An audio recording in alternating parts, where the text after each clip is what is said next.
Good evening, everyone. I'd like to welcome you tonight to our commission meeting, April 11th at 6 p.m. At this time, I'd like you to stand for the Pledge of Allegiance and 10 seconds of silence after. Please join me. I pledge allegiance To the flag of the United States of America and to the republic for which it stands, one nation, under God, indivisible, with liberty and justice for all. Remain standing for 10 seconds.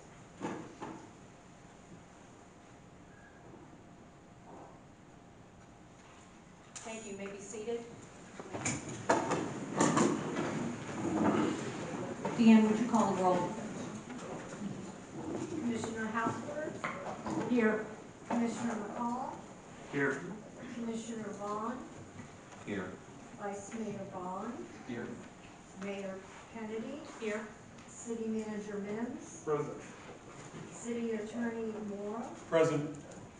Finance Director Carpenter, Here. Planning Consultant Harmon, Here. Pinellas County Sheriff's Office Captain Liner, Here. Fire Chief Davidson, Here. IT Consultant Sabella. Here. I think I got it. Thank you, Deanne.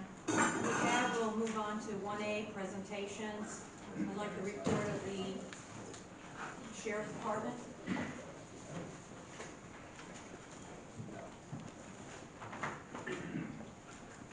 Good evening, Mayor.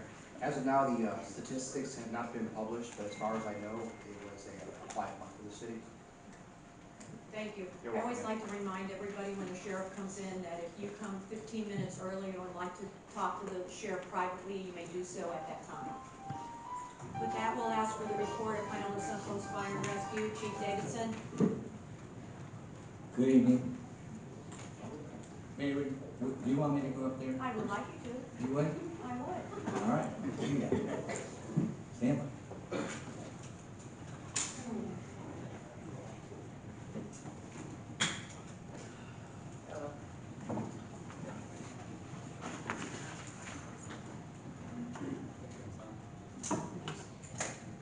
I don't think this is on. Pull the lights on. All right. Nope. Is that all right? Yeah. All right. Hi. Hi. I'm Jeff Davidson, I'm your fire chief, Pinellas Suncoast Fire Rescue District. I'll give you the monthly report for the month of March. Pretty busy month for Pinellas Suncoast Fire Rescue District. We had 83 calls into Indian Rocks Beach.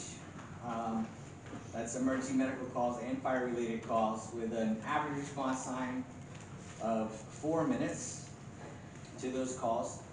Wanted to follow up. I know there's some questions, but last Wednesday, April 5th, there was a drowning, and due to the great services by your Pinellas Suncoast Fire Rescue and your Sheriff's Office, that young man is expected to make a full recovery, and he should be getting out of the hospital any day now, so we're very, very thankful for that.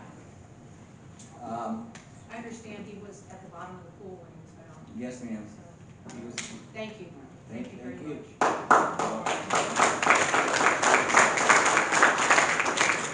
And it's really to all the responders, you know, that type of call, something that really hits all of us. So follow up on your request. We had, 2 months ago, there was the drowning on the beach, and we wanted to recognize the young man that helped out. And I did speak to him, and he said thank you.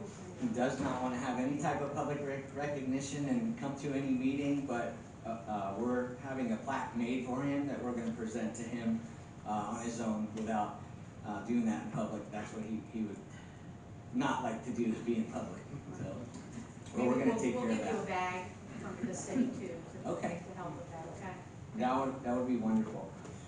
Just want to give you an update on, I know I mentioned this last month, or I should have mentioned it last month, but this is the time of year for budget season, and I've asked this is the time where we do our enhancements as to what our services need, and I have asked the county through the regular process to fund us, Pinellas Suncoast Fire Rescue, a transport capable rescue unit to be able to serve Indian Rocks Beach, the northern end, Bel Air Beach, Indian Shores, Bel Air Shore, and that would be at no additional cost to our taxpayers. With our increased call volume, our geographic need on being on an island, pretty much, we'd like to enhance the beach coverage, which is going to enhance the services to all areas. That would allow us to be able to transport a critical patient without the need to wait for a private ambulance when that ambulance is going to have a delay. So for example, we get on scene of a severe trauma and the ambulance is not there yet, we can get that patient to the trauma center, to the surgeon as fast as possible.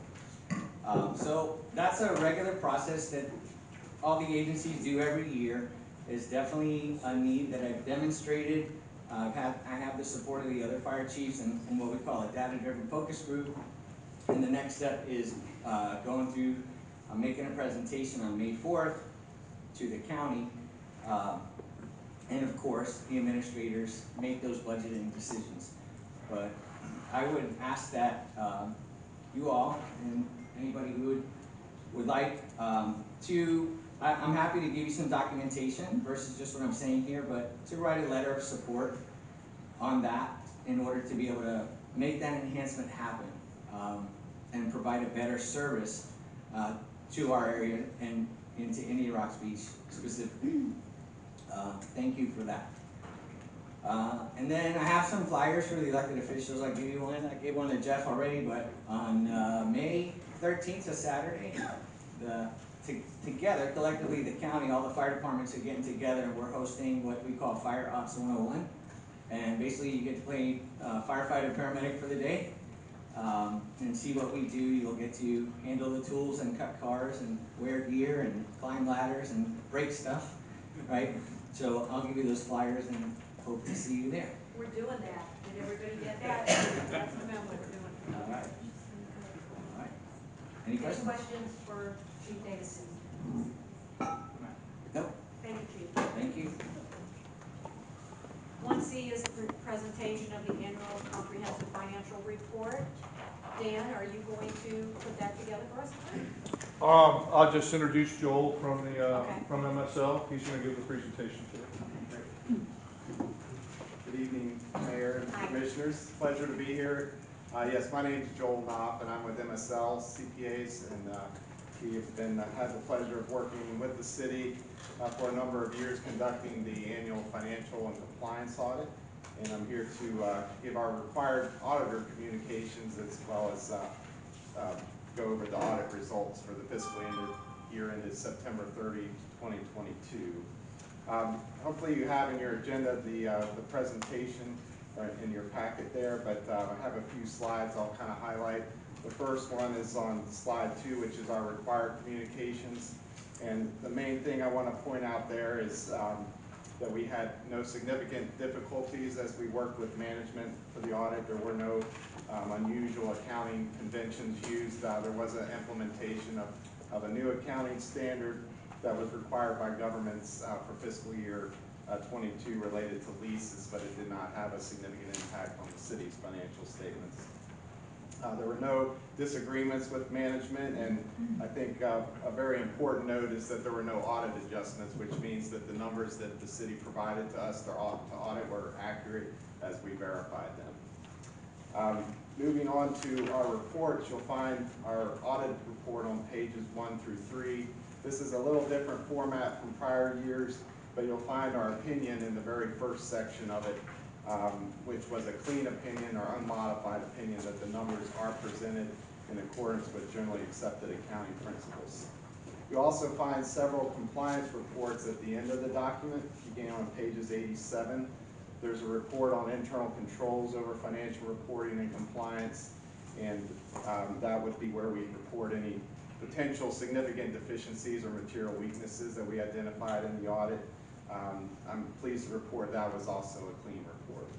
And then the last two reports are Auditor General required reports, one on the city's investment compliance, and the last one being on any additional matters required under the Auditor General rules that we would need to report as it relates to lesser internal control matters or related to the financial condition of the city. But no matters to report there. There's also a report that shows the city's in good position. As it relates to the financial highlights, that begins on page 5. It shows the governmental activities and business type activities of the city. No concerns to note there. The total assets of the city were $22.3 million in its governmental activities, of which $13.5 million was invested in capital assets. But there was a healthy $4.2 million positive unrestricted net position. We work with a lot of cities that's a negative number due to their unfunded actuarial liabilities due to pension and other post-employment benefits. For the city, it's not the case, so it's good to see a positive number there. For the general fund, if you go to slide 6, also very strong financial position at the end of the fiscal year, $4.4 million in unassigned fund balance at the end of the year, which also was a positive increase in fund balance of $500,000 for the year. So very healthy as it relates to assigned and unassigned fund balance there. And then lastly, the budget slide, just to illustrate the city's budget compliance. You'll see that the city collected $200,000 more than projected and spent $300,000 less than budgeted for fiscal year 22, so it's a positive budget variance of $500,000 for the general fund. So again, positive results at the end of fiscal year 22, and the city's well positioned as it looks ahead to fiscal year 23 and beyond. So with that, if there's any questions, I'd be glad to go over those. Anyone have any questions at this time for Joel? Thank you very much. Thank you. At this time, we will start public comment. Any member of the audience may come forward, give their name and address, and state any comment or concern that they may have regarding any matter over which the city commission has control, excluding agenda items. All statements made to the city commission shall be made to the city commission as a whole, not directed to any individual city commission member, and no personal or slanderous remarks shall be permitted. No speaker shall be interrupted, and no debate shall occur between the speaker and the city commission, and the 3-minute time limit per speaker. Hi, Kelly. Good evening. Hi, my name is Kelly Sisrick, and I live at 448 Harbor Drive South here in Indian Rocks Beach, and I wanted to mention some legislation that is before the Florida House of Representatives tomorrow afternoon. It is a bill by Representative Dugan, who does not represent us, but our representative is Kim Burfield, and she will be hearing this bill. This is the vacation rental bill on the House side. It's House Bill H 833, and that's the Ways and Means Committee tomorrow at 3 o'clock. So I'm going to give everybody Kim Burfield's phone number up in Tallahassee in case they want to weigh in on that. That's 850-717-5058. Again, it's 850-717-5058 for Kim Burfield in Tallahassee. And I think her staff is very interested in how this affects us and what our position is on that bill. The Senate Bill 714, which is sponsored by Senator DeSigley, that might be heard on Tuesday, April 18th. That's the next time its committee meets. That's an appropriations committee on agriculture. They're scheduled to meet on Tuesday, April 18th at noon, but their agenda is not out yet, so we don't know if they will get that bill on the 18th or not. And I also just wanted to piggyback on something that Chief Davidson mentioned about that rescue unit for the beach. I've been asking for a faster unit than a fire truck for about 5 or 6 years now. And boy, if I thought I could get a rescue unit, I would really be excited. because that type of unit means that if one of us has a stroke or a heart attack, that our fire district paramedic can respond from the rescue unit and go directly to the hospital. They don't have to transfer to a Sunstar paramedic. And there's a saying with strokes and heart attacks that time is tissue lost.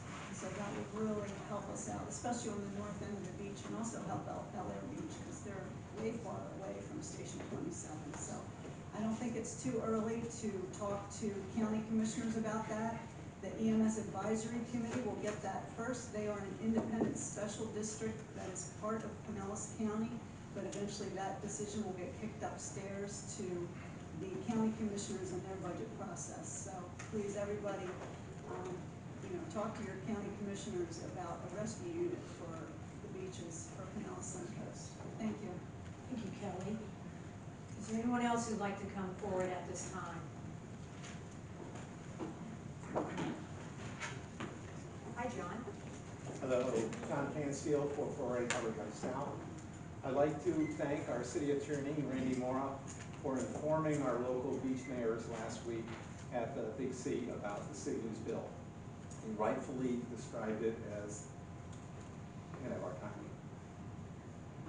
What?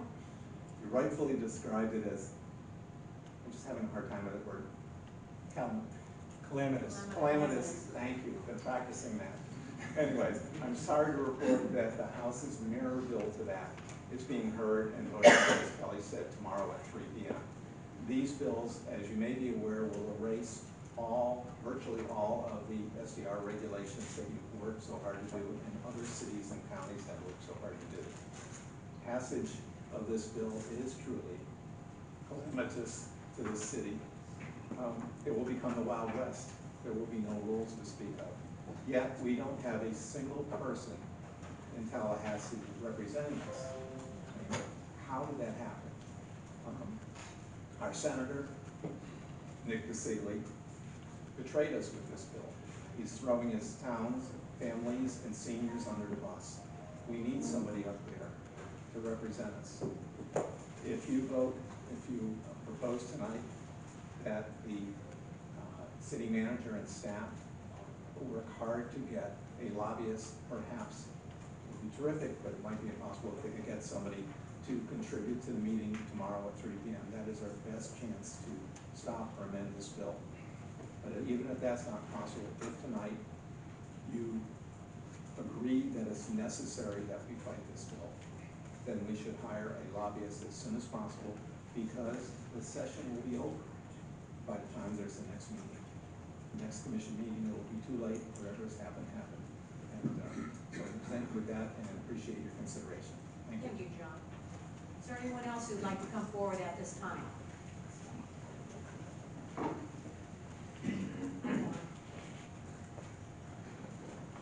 Don House, 2104 Beach Trail.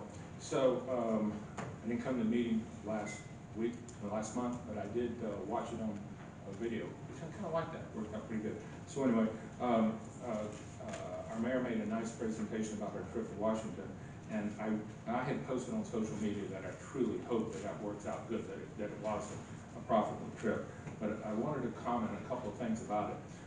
From the photo, there was our mayor, and well, what was missing from the photo was anybody that actually lives on the beach, okay? Now, I realize that some of the people in this town are prepositionally challenged, but just because you live on the peninsula, and I heard that, that's a good, I might remember that, I like that. We live on the peninsula, doesn't mean you live on the beach. Unless you're asked to sign the easement, you do not live on the beach. You might live in Indian Rocks Beach, but not on Indian Rocks Beach. So anyway, there was no one representing those people who actually live on the beach. 2.5 years ago, when we started with an attempt to try and figure out how to get this sand, I called our mayor. I said, let's get together and get a plan of attack. Okay, that never happened, even after my repeated requests at city commission meetings. Never had a meeting to plan an attack. Some of us that actually live on the beach, nobody here, went to the county commission meeting which I did, and we requested a meeting with the county commissioners in order to try and plan a plan of attack 2.5 years ago as to how we could get sand. The problem was, I spoke and then somebody else spoke, they're not here tonight, and we were told by Commissioner Janet Long that they did not need to listen to our experts. The county had their own experts. So basically, we've all been told to sit down and shut up. We're just SFAs. 2.5 years ago, 2.5 years ago, we were trying to tell the city and the county what the mayor said that she learned up there, that this was the result of Hurricane Sandy. We all knew this 2.5 years ago, but she stated that they learned that while they were out there. We've lost 2.5 years. Had anybody listened to us that lived on the beach, we might be getting sand. We've lost 2.5 years out of this process. Second, different point. It's always nice to point out when somebody on the commission says something that's extremely intelligent. And the last time, it happened just this past meeting by our newest commissioner, Len Vaughn. And it was, he commented on, during the variance request by somebody that wanted a pool, he said, you know, you knew what you were doing when you bought that, and basically it was personal responsibility, and the variance was denied. The merits of the variance, I'm not getting into anything like that, but the bottom line is, if you buy in an area that allows short-term rentals, it's your personal responsibility. Thank you, John. Is there anyone else who'd like to speak at this time?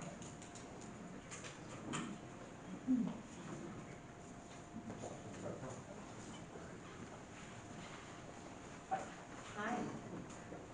My name's Tom Wilson. I live at 444 Harbor Drive South. It's the first time I'm doing this, so I guess I can't talk about the ordinance itself.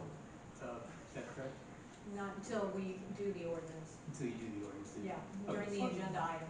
I'll just skip over something else. Just a little suggestion that might help out, and people have talked about it a few times, is, you know, the city doesn't have a lot of money coming in. Maybe we might want to consider doing parking fees. Even as far as like, what's going on, you see a lot of times is the crowds in the city coming to Indian Rocks Beach, of course. I'm here. Can't hear it? Sorry about that. How about now? Can you hear me now? All right, there we go. All right. So, no, I'm looking for doing the parking fees, parking, you know, might help out. Since we're not going to get the help from the legislature as far as like any kind of money coming in to take care of the problems that we're having, maybe some parking fees would help a lot. The other thing that we have is the overcrowding on the streets, of people parking on the streets. I'm all for having no parking on the streets in our neighborhoods, in the residential neighborhoods, except for times when we have special events in the city, like, you know, boat parades, Christmas parade, things like that. We could have signage up like other cities do, and just put something up there saying that, yeah, there's no parking except for these days that we can have parking because of things that are going on. Just looking for some kind of revenue so some things can be taken care of, you know, that's going on. The only other thing I had was, we have an oversaturation of STRs. So eventually, the bubble's gonna burst. Can you guys hear me on this? Yeah. So I just look at it as like, eventually when the bubble bursts, like the .com bubble, the housing bubble, it's gonna be dog eat dog. Money's gonna be lost. And all this talk about frivolous lawsuits coming against the city for a change in an ordinance, when it's gonna happen anyway, there's gonna be losses for the STRs. You can't, we're gonna be discussing that. Can discuss that, You okay. cannot talk about Okay, it now. yeah, it's my first time doing I this, know so, it is, and I'm thank you. trying to be lenient with you, so, Okay, okay? yeah, that would be it. The only other thing I could add to it, because the other stuff had to do with the ordinances, was basically for the parking. Okay, And that's really about it. And thank you for your time. Thank you, Tom. I appreciate it. thank you very much. Is there anyone else who'd like to come forward at this time?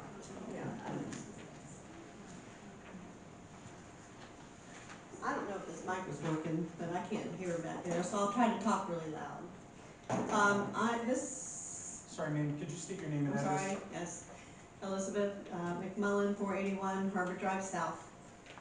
And this kind of goes along with the short-term rentals or the increase in vacationers to our area over the last couple of years. We have a vantage point where I live that we look out over at 20th Avenue, and in between our street and 20th is this large area of grass flats. And I am trying to do something about everyone that's going over it at a high rate of speed, or going over it and getting stuck and scarring up the grass flats. And we throw up our drone every now and then to see what's going on over there in the flats. And as of this weekend, there's already a manatee that was quietly feeding right on the outside of the grass flats. This same day, we had a wave runner going round and round really fast right over that same area.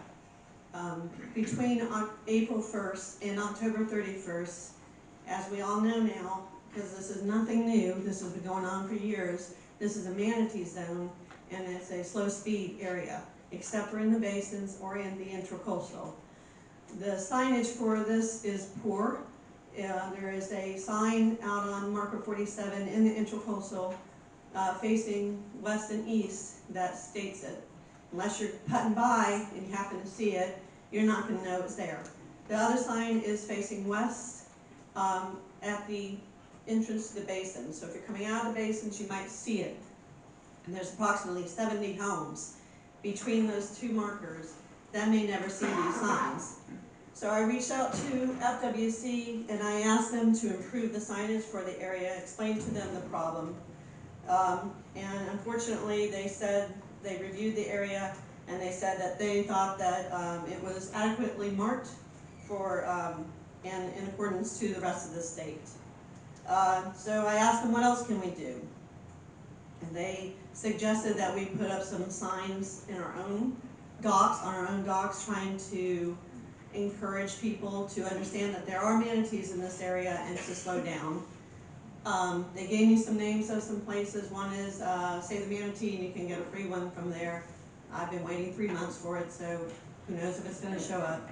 The other one came from Osborne Signs in St. Petersburg, and they're the same sign company that issues the signs for the rest of the intracoastal. And I brought a sample of one of them, or the one that we bought. It's illuminated, so it's a different material than the regular signs. It was $30. And at the bottom of the sign is the wildlife number. And this is the number that you call in case there's an issue with vessels that are running exactly like I've been saying. They're not being responsible boat wave runner or operators. And this is the number you call. It also is the number you call if there's an issue with the manatees, you see an injured one. So I'm trying to encourage my neighbors to maybe think about getting one of these signs and putting it on their docks. I would be happy if we get enough of them to drive down to St. Petersburg and pick them up myself, and then you can come by my house and get them. But this is just one step in what we can do. The FWC, the captain, I also have his email address, so if you have any concerns, we have a direct line to him now. He's aware of that as an issue, and he's going to be stepping up patrols. I spoke to a family that was on a wave runner this week, and I was able to flag them down and nicely explain to them exactly why they should not be doing what they were doing. And they spoke German, so I don't think they really understood it because they put it away and then went right back over the flats. Beth, show the audience your sign so everybody can see what it would look like that you could put on your dock. Okay. And also show it, I want the people on Zoom, if you look over at that camera right there, just so that who's ever on Zoom can see it. Okay, all right. Or this one, whichever one is good, just so that everybody can see it. I'm not even sure where it is. Okay, great. Anyway. And so then you'll leave the material in the back in case there's anybody And is there any way that an email that they could contact you, so that you can help Yes. people get through, okay, My email address is right here, so if Okay. you have any questions about it, please feel free to email me. okay. And, Joe, the homeowners, possibly, if she could come to the homeowners to kind of talk about this so that the word can get out to them. And we'll reach out to Sean with Action 2000 and, the Rotary, the IRB Rotary, so that, anyone who's involved with that you can do some kind of a presentation with them. That'd be great. Okay. Thank you very much for the Thank you, opportunity. thank you, Beth. Thanks. Is there anyone else who'd like to come forward at this time?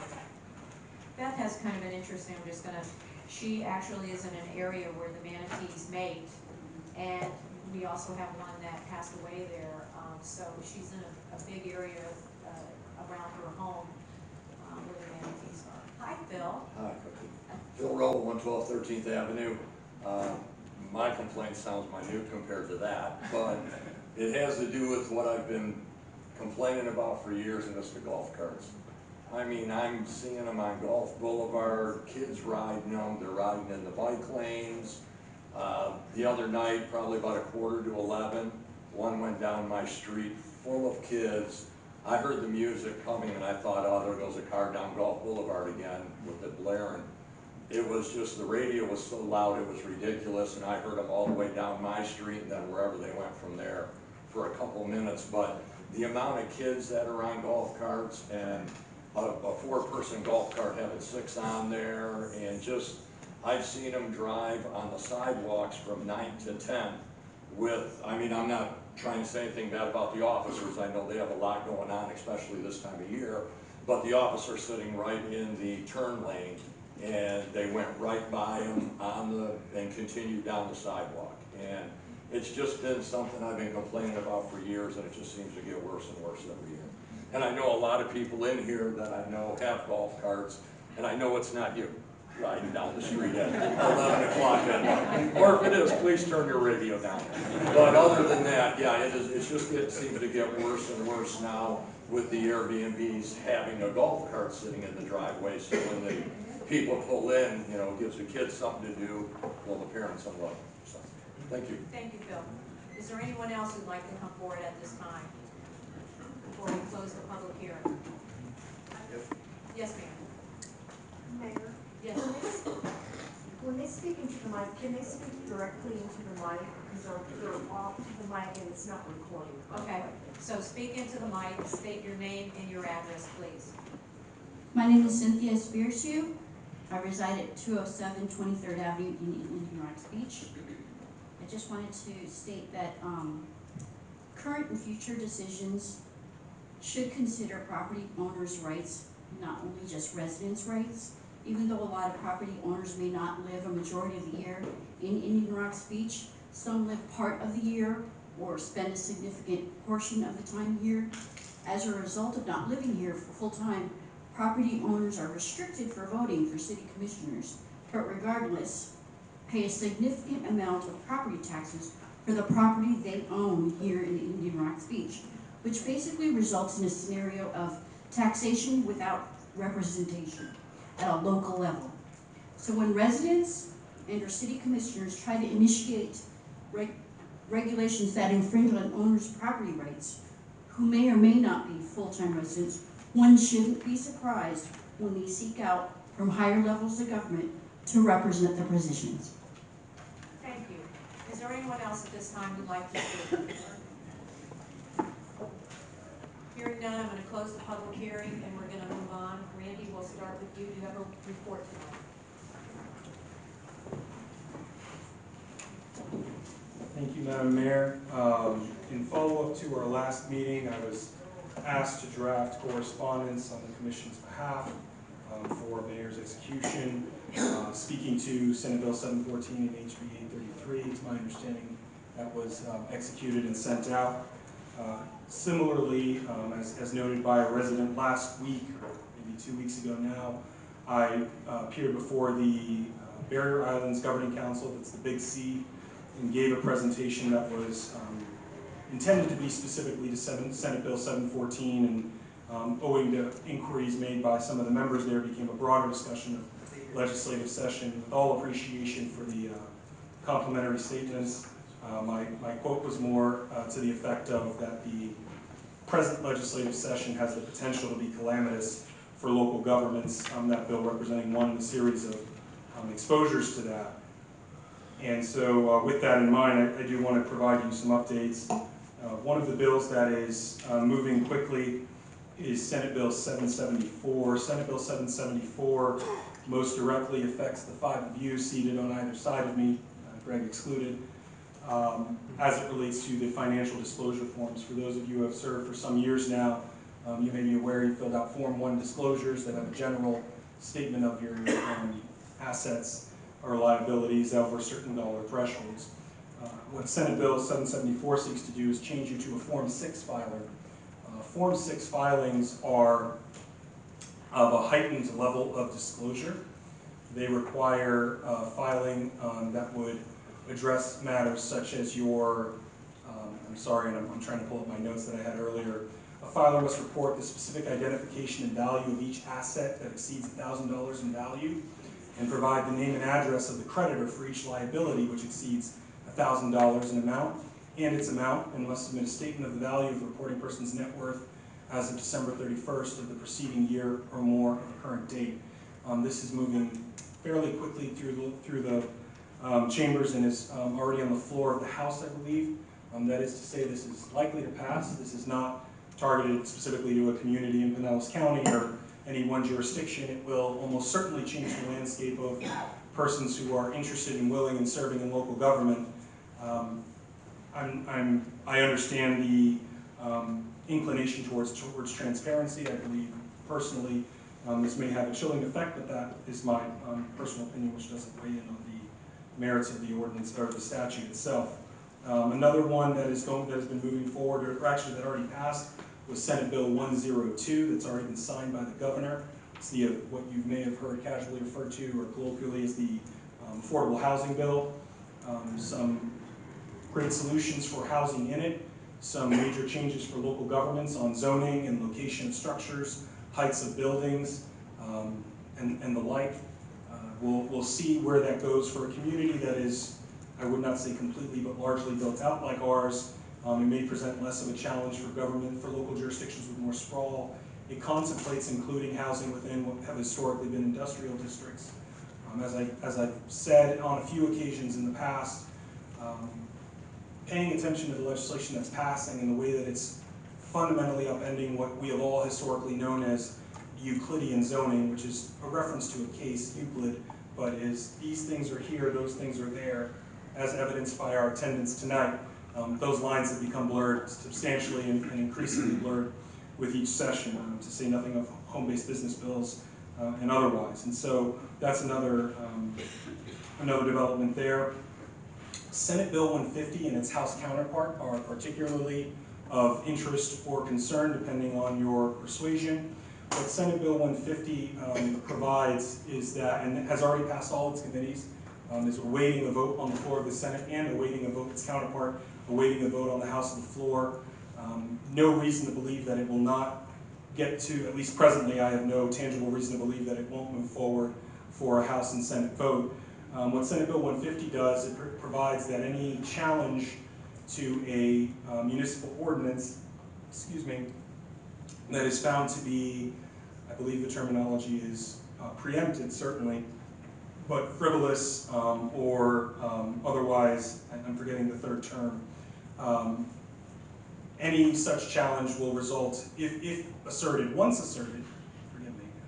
such a claim is filed, you have to abate your enforcement of that ordinance. So if an ordinance is adopted and they challenge it, you cannot enforce that ordinance during the pendency of the proceedings. If the municipality fails in the case or loses the case, it will have to pay attorney's fees to the plaintiff's side who brought that challenge to the frivolity or preemptive state of that ordinance. And additionally, and this ordinance takes effect October 1st if passed, when adopting ordinances, we will have to have economic impact statements as to each ordinance. I'm not sure what sophistication or degree of detail that will be required from our smaller jurisdictions around the state without a economists on staff, but we will do our level best should that pass. So that's another one, and then most near and dear to your hearts tonight, Ms. Cicerow aptly stated, House Bill 833 is scheduled to be heard by its second of 3 committees in the House this week, and we will see what comes of that. No reason to believe so far those votes have happened on party lines.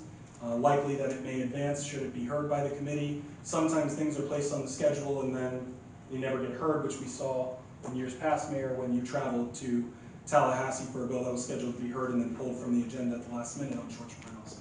Senate Bill 714 does not have a second hearing date, though it may have one as soon as next week, don't know.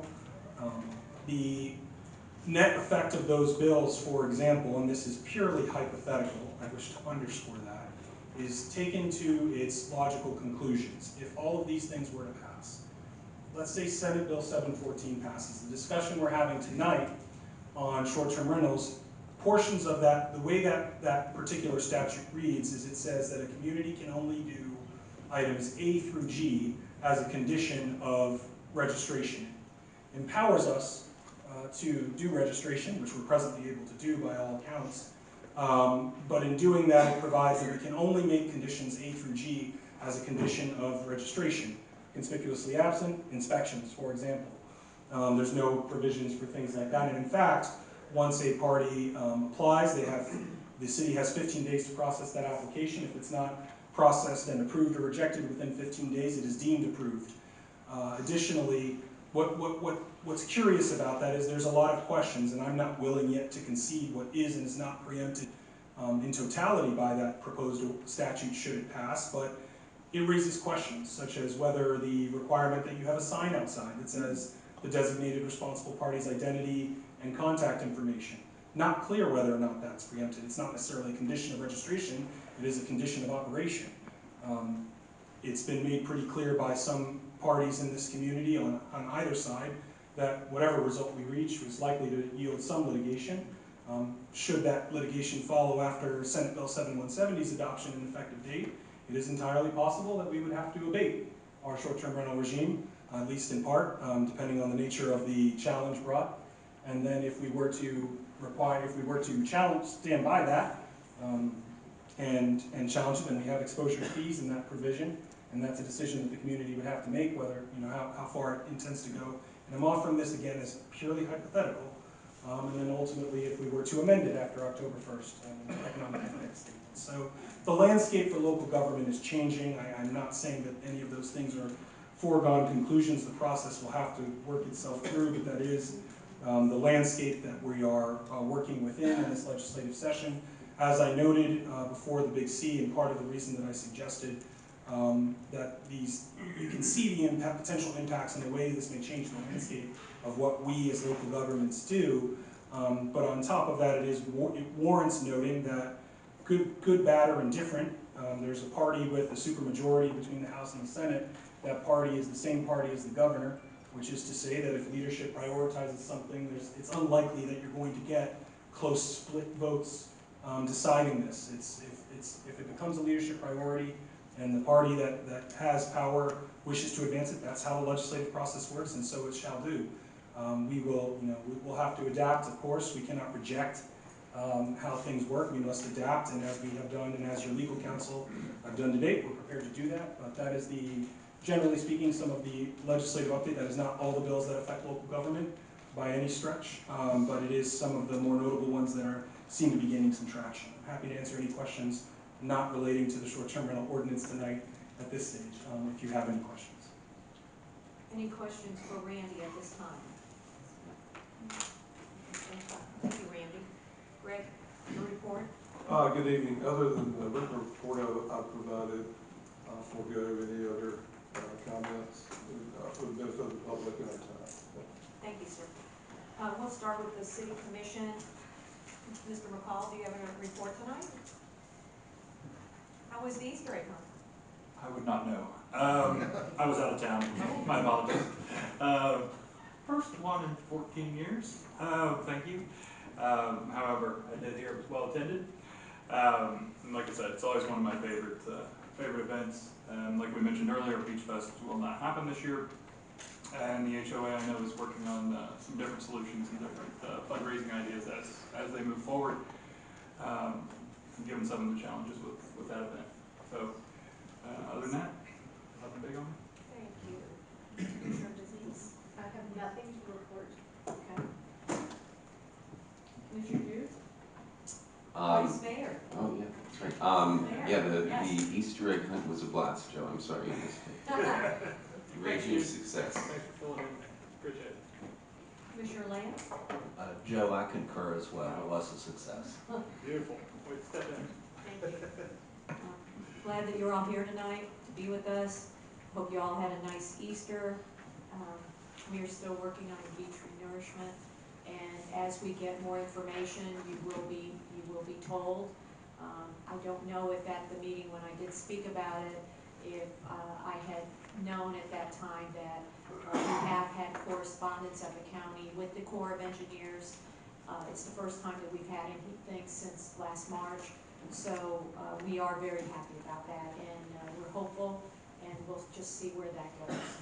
With that, we'll move on to additions and deletions. Are there any for tonight? Hearing none, we'll move on to the consent agenda. Randy, would you like to read? Happily, Madam Mayor, there are 3 items on the consent agenda. Item 5A is approval of the March 28, 2023 City Commission investiture ceremony minutes. Item B is authorizing the city manager to enter into contracts for special magistrate services. And item C is to accept and file the annual comprehensive financial report for fiscal year ended September 30, 2022. Those are the 3 items on the consent agenda, Madam Mayor. Thank you. And is there a motion for the consent agenda? Motion to approve consent agenda. Second? Second. All in favor? I didn't hear who said. Second. Thank you very much. All in favor? Aye. Motion carries. Thank you. Our first public hearing, 6A, has been rescheduled to July. We'll move on to our other legislative matters, which is 7A, ordinance number 2023-02. This is a first reading. Randy, would you read the agenda item?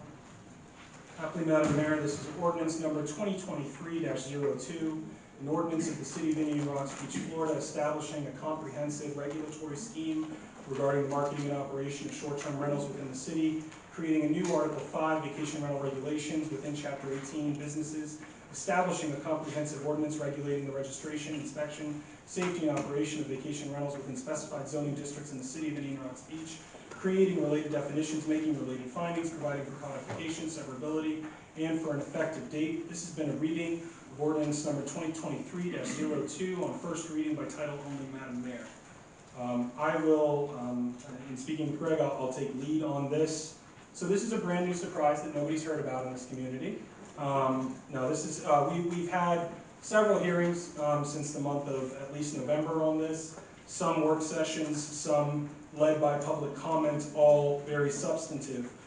This ordinance has been workshopped by line review at least twice, and based on the consensus direction of the commission as it was composed at that time, this is the product of that input.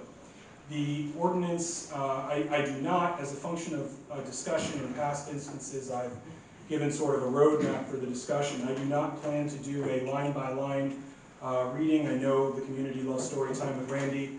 However, I think that we've had some very, very substantive and detailed reviews of this. I will make a few points that I wish to address that have been raised in the intervening months since we last discussed this. And then ultimately, anything you folks want to address as the commission, we can address and discuss. Of course, have public comment.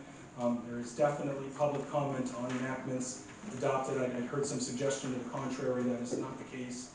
And then we will ultimately close deliberation and have the first vote. During a first reading, we can amend the ordinance if there are things that a majority of the commission wishes to amend that is possible. Ultimately, it is your work product. I typed the words for you, but this is your work product. This is your legislative enactment as the legislative body of this community, not that of the deputy sheriffs, the manager, the attorney, or any other staff person. With that, I do want to address a few points that were raised. One novel point that was raised in the last 24 hours in correspondence the U commissioners received was an email raising the concern about interior drawing plans as potentially soliciting or at least setting the groundwork for copyright infringement claims as to the design of a particular structure. I did speak directly to the individual who sent that correspondence. We had, I think, a very civil and informative conversation on it.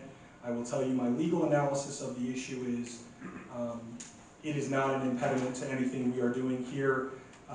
It is well established that a local jurisdiction, as a function of permitting, safety, and otherwise, and regulation, can require design specifications. We can talk about how that language reads and what level of detail. The vision for that language was not that it lay out, you know, where every single base and table and thing is or get down to the set, you know, centimeter and inch of the dimensions of a structure, but rather to provide, require the property owner to represent where the dimensions are for purposes of identifying bedrooms and otherwise ensuring that the, you know, safety requirements of ingress and egress are satisfied.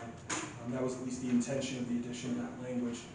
To the extent there's a potential for copyright or some other intellectual property violation, that is entirely borne most likely by a third party gaining access to public records and misusing those records in some fashion.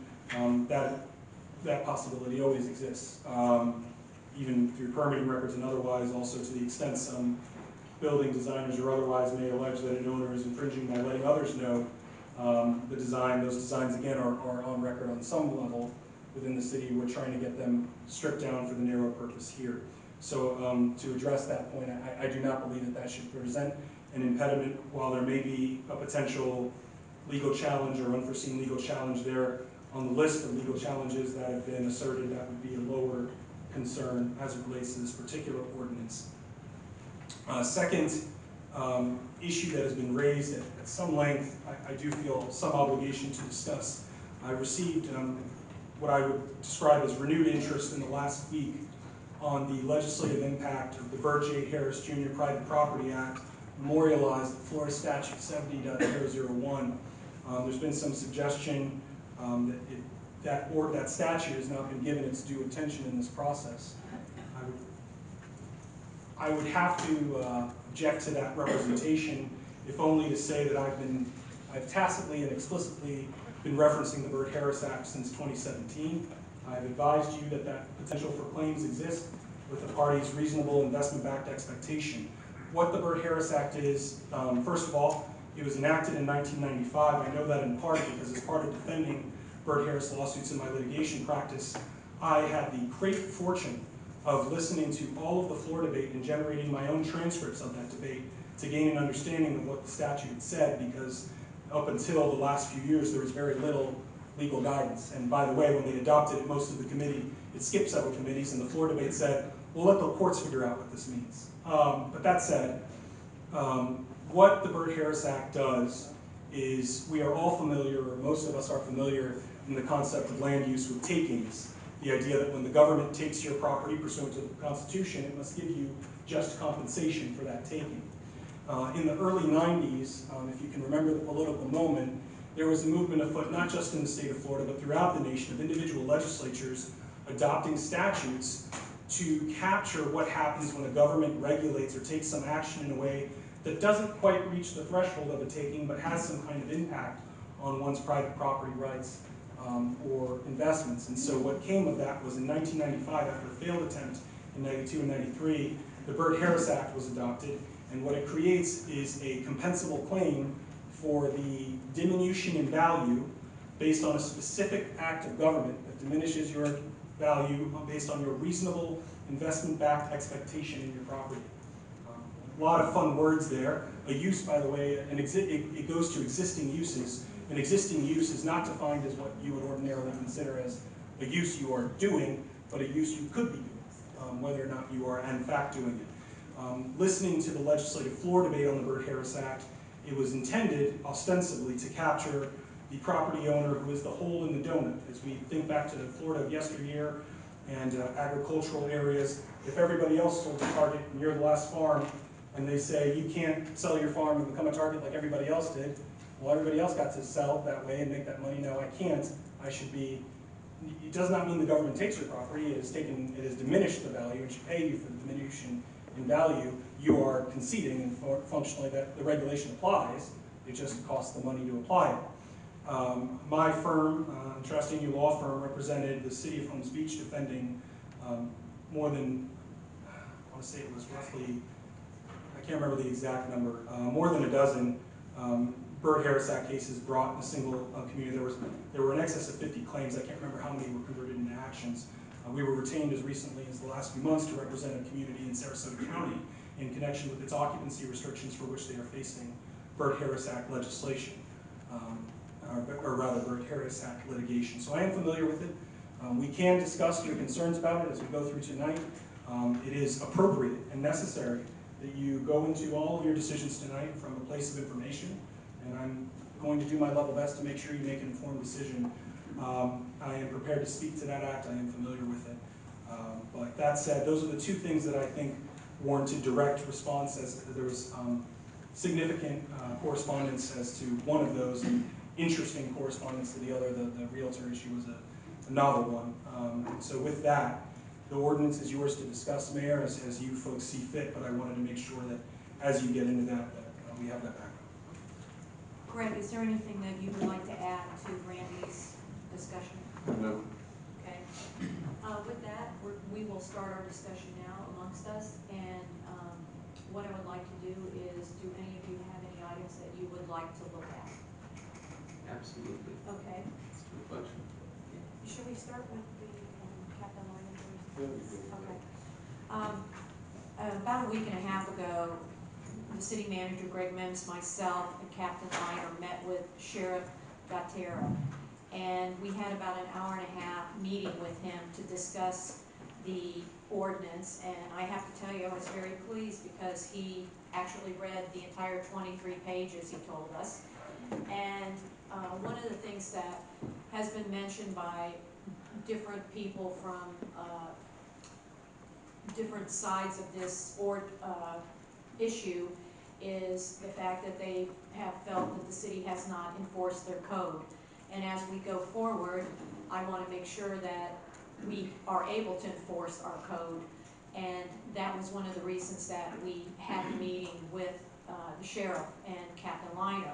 So, Captain Liner, do you want to just talk about a couple of the items that the sheriff brought up and wanted them mentioned tonight and his thoughts on those items?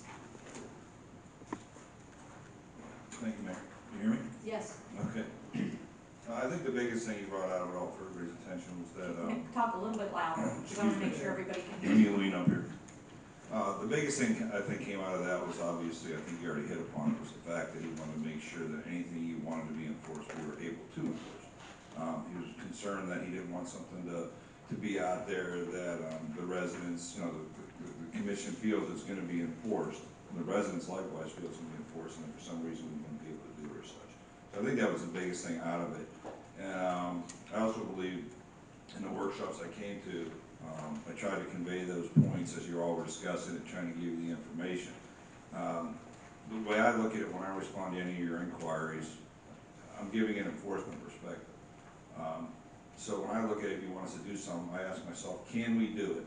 There's one thing, are we physically able to do it? Which is an easy answer because it's like, can we or can we do it? It's just, can you do it? The second test is the equitable application of it. And that one's difficult. It's easily defined as an impartial application of it.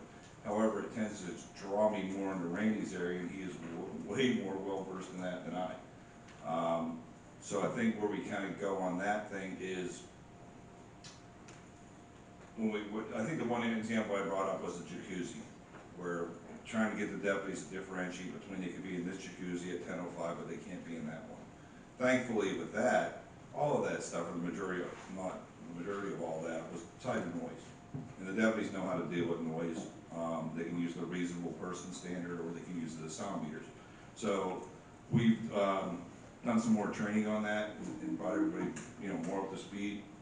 They get training all the time, but when we started doing these workshops, I put together a thing to where we started to do some more training on the sound meters. The reasonable person standard is easy enough. So that I think will handle that in the quiet hour type deal.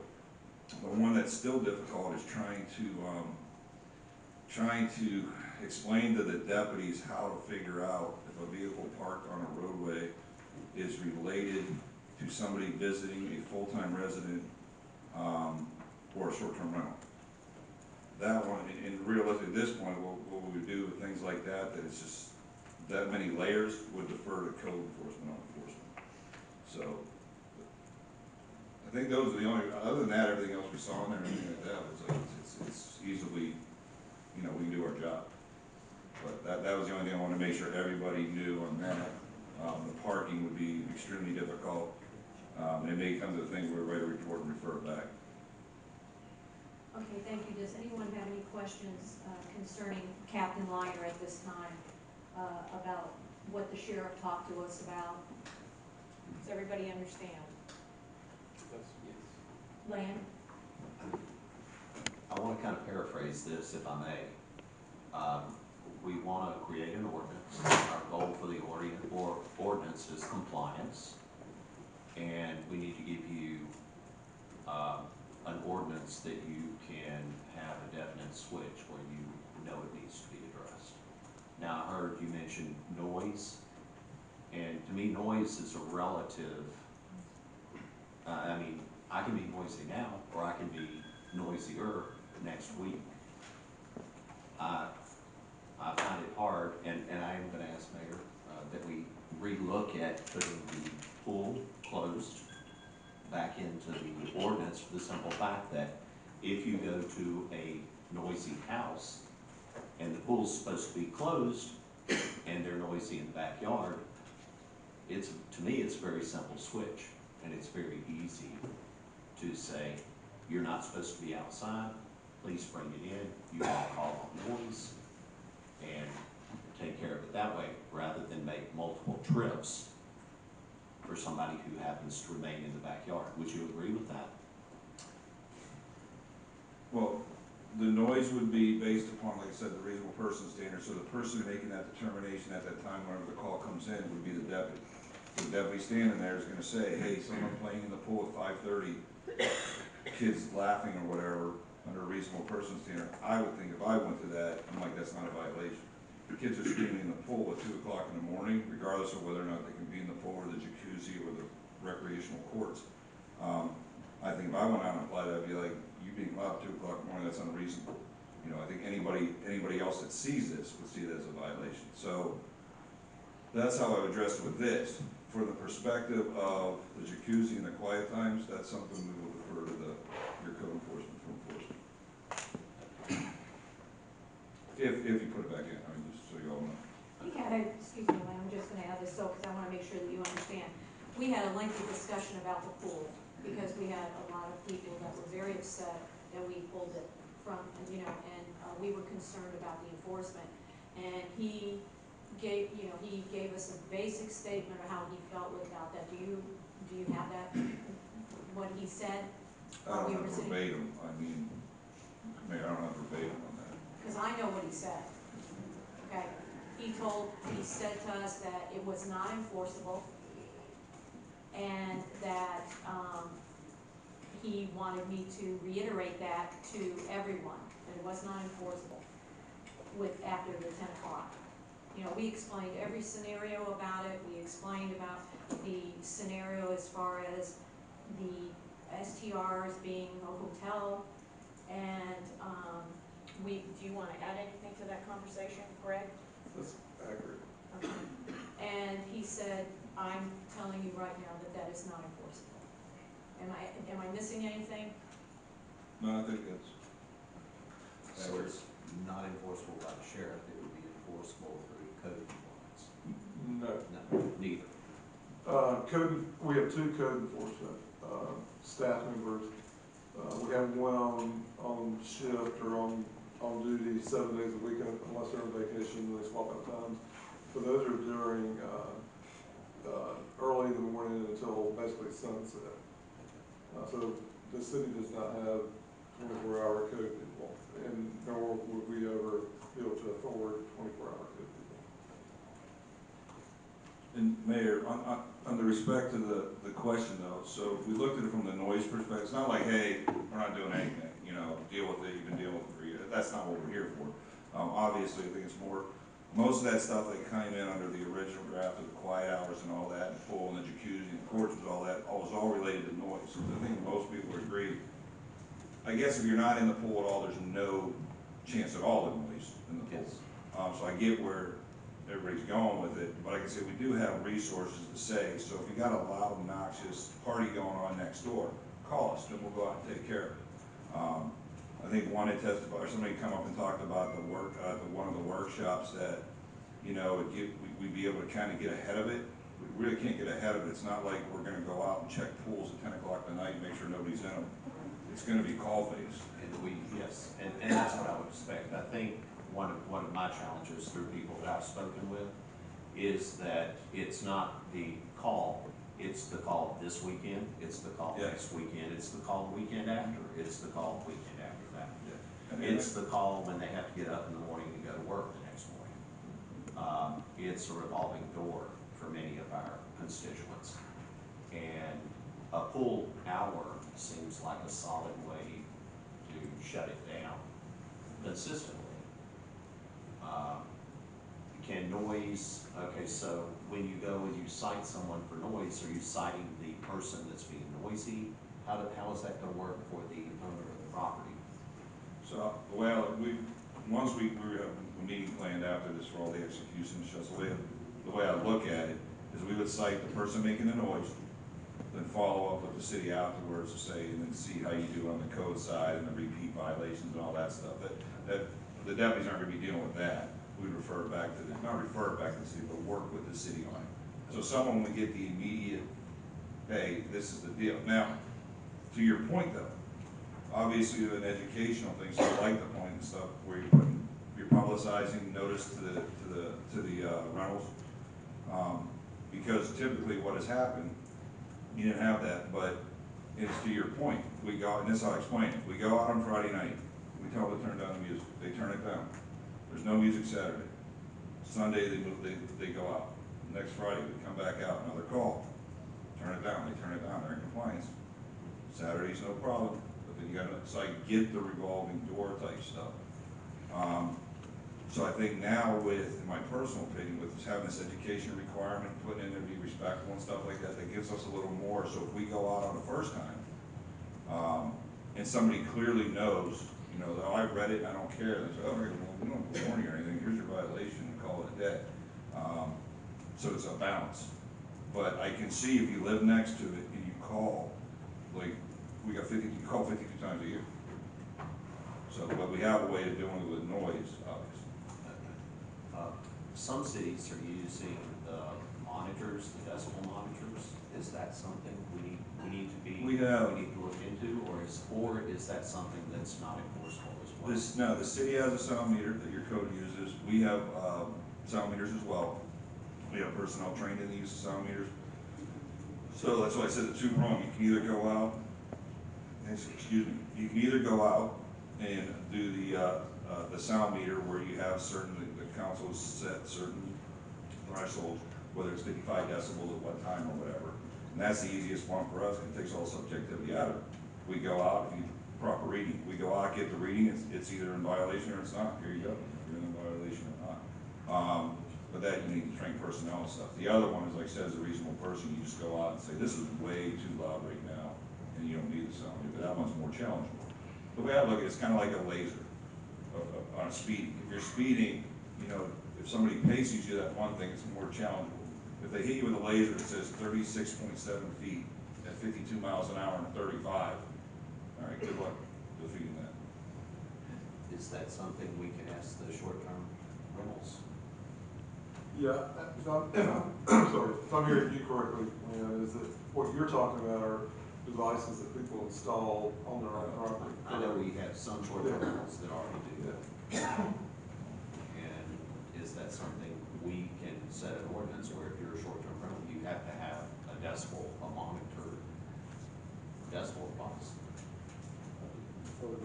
Randy, I guess I'll ask you. I I was asked to look into this. I had not identified a jurisdiction that does it. I am not saying that we cannot. We can require the installation of that device. The question, of course, becomes, the violation there will not be the creation of sound. It will be the absence of the device as identified during any inspection. That's the violation. If you're supposed to have it and you don't have it, the fact that noise occurs still is dealt with in the same manner that the deputy has. Now, of course, for perhaps more mild-mannered or sensible visitors or guests, there might be an oops factor when it goes off. The device itself does not regulate the behavior of human beings, and so you're still going to have to deal with breaches of the ordinance in the form of a noise ordinance. It may facilitate an awareness, and we can certainly consider that between first and second reading if there's a consensus to add that, but understand that the absence or presence of the device itself may not remedy the issue altogether. Yeah, and I guess it would be self-incriminating.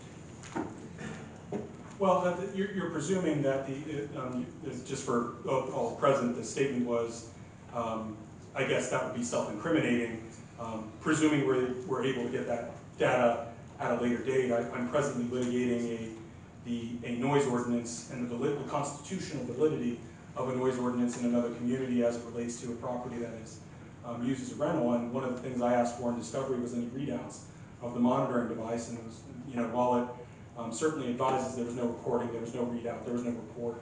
The device is present and it is used, but there was no data to go for that, and that's when you start to get a little more requiring, and it has to do this, and it has to do that. You may run into more issues. Glenn, we talked at great length too with the sheriff about the decimal reader, and there have been issues with it in the past. Some didn't work correctly. All those issues have been taken care of, and I've also talked to some of the sheriffs. They all know how to use them, so I feel a lot better about that now, because there were issues in the past, and I'm under the impression that that's all taken care of with that. So that could have been part of a problem too, with that piece. So just so that you're aware of that. Okay, thank you. Yes, Joe. Quick comment. I'm along the same thought process, Captain Liner. I believe in humans still, so I think 95%, maybe more, will comply if advised. I think the enforcement, if we get tangled up in that, it's just a rabbit hole. You can't predict those folks, right? I mean, there's going to be trouble houses, there's going to be loud tenants, there's going to be parties. I mean, it's the nature of the beast of what we're talking about. However, if it's not in our ordinance, we can't advise them. If they don't know it, then I don't think we need to be peeping over the fence to check who's in a pool. I think that's taking the argument to the extreme. I feel that if we as a city say, all right, if you're running a vacation rental, not your house, if you're running a business, a vacation rental business, then this is what we require. Your folks tell your tenants it's out at 10 o'clock. 10 o'clock's not unreasonable in my head. Have I been in a hot tub after 10? By all means.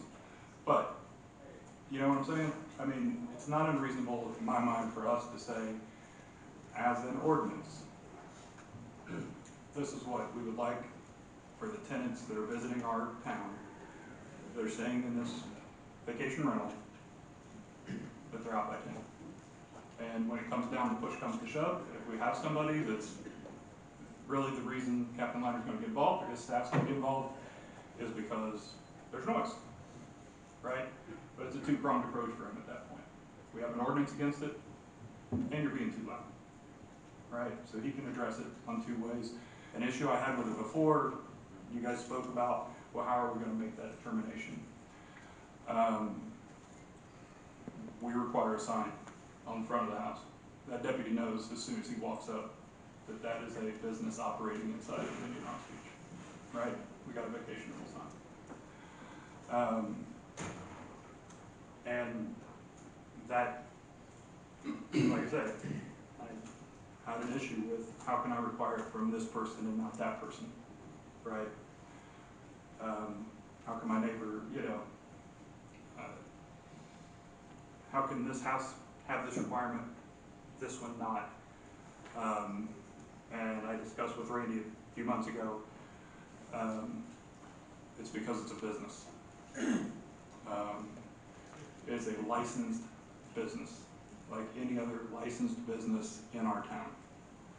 That's what makes the distinction. It is a house, yes, possibly like the house next to it, but it's a licensed business, and that was made by the determination of the owner. So in my mind, those restrictions do apply. We should have an ordinance to outline what we expect. It's the owner's and the tenant's responsibility to respect that. Like I said, we can go down the rabbit hole with enforcement and possibilities endlessly. But just my 2 cents. Denise, do you have anything you'd like to add, or?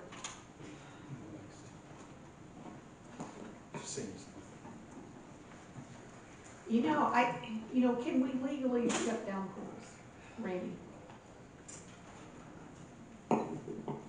Great question. Appreciate the question, Commissioner. The question posed is, can we legally, I'm sorry? We can't hear you. What was the question?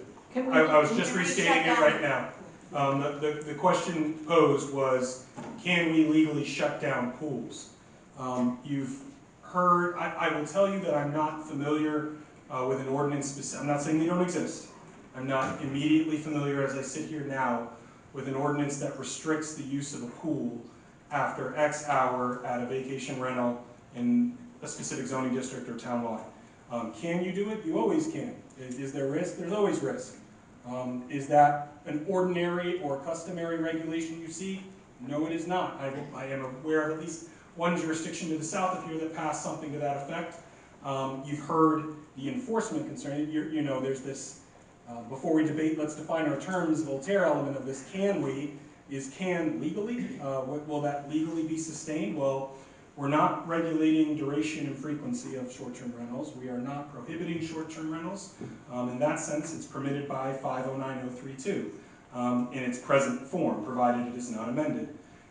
Again, as we discussed before, that is part of the analysis. The other analysis will be equal protection claim and otherwise as to, you know, what is the impact, why the difference in treatment, and that claim will have to, I'm not going to opine on how a court will resolve that. If I could do that, I would not be sitting here well into my evening. I will tell you that you can certainly take that calculated risk as a community. Of course, we would make all the arguments that this is akin to a hotel, and hotels have similar restrictions, and you will hear the arguments in opposition to this. In a previous version of this ordinance, there was language restricting it. I also put in language that restriction shall not apply when the property is in use by a family member of the identified owner, and family member was defined, or we can do that. I want to be clear, whatever it is you decide, if you decide to go back down this route, the question becomes, are you increasing your risk? Short answer, yes. To what degree? I can't tell you. The broader question of how do we do it? Well, likely, from a deputy's perspective, it's going to be primarily a noise issue. I understand Member McCall's statement that it's, you know, it's a 1-2 punch. The noise brought us there, and then we found out you were here, which is all the more reason to, you know, cajole you back into the domicile, or the hotel, or whatever you wish to call it. The other element of this, for example, is, okay, what if they're not in the pool, but they're just sitting on the lawn furniture next to us? Is that the same issue? I don't know. Ultimately, that's for you folks to decide what you're regulating, but that's the, you know, a backyard is a little different than a pool structure at a hotel, and the hotel doesn't necessarily prevent you from being on a balcony and having that conversation. You're still outside. So ultimately, that's for you folks as the legislators to decide. Can we do it is more amorphous than the question might suggest. Captain Liner, I have a question for you. How many sound violations are you writing in a month? I have no idea, man. I mean, in the city, I mean, I Yeah. get that data, but great, I have no idea. I don't think there's that many. Okay. And to speak to Captain Liners, because we do have some people who are not, perhaps have not been part of this dialogue throughout or have heard the more developed statements that have been made to this. Part of the reason that there's not the question was how many violations have you written for noise violations? That is a different question than how many times have your deputies arrived at a property, informed somebody that they're being too loud and they lowered the music, even if temporarily, but no violation was issued. Or they were issued a notice, hey, don't do this again, a warning sort of, but it's not quite a violation.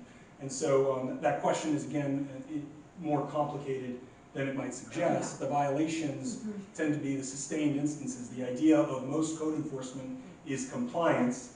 The goal is to achieve compliance. The challenge you see with noise ordinances, and I will tell you this, is more commonly there's often a warning element. You do not often, and I'm not saying never, you do not often go out and not issue and immediately issue some kind of fine or citation. And so understand that that's the gulf between your question and his answer. Jude, do you have anything on this? Well,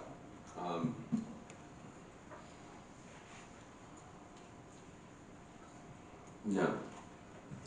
Lynn, anything else on this? I think the question also, Denise, I mean, we have we're a small community, we've got a lot of neighbors here. I know many of the people that I've talked to, they went directly to the SDR owner.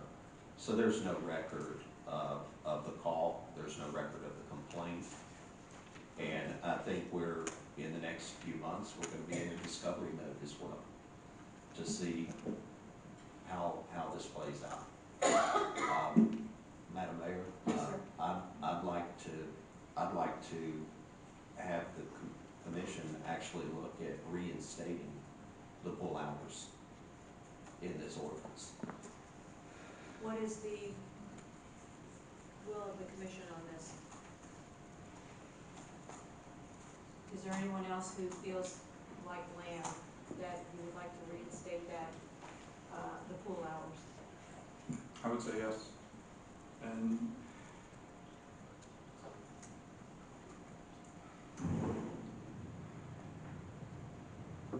basically,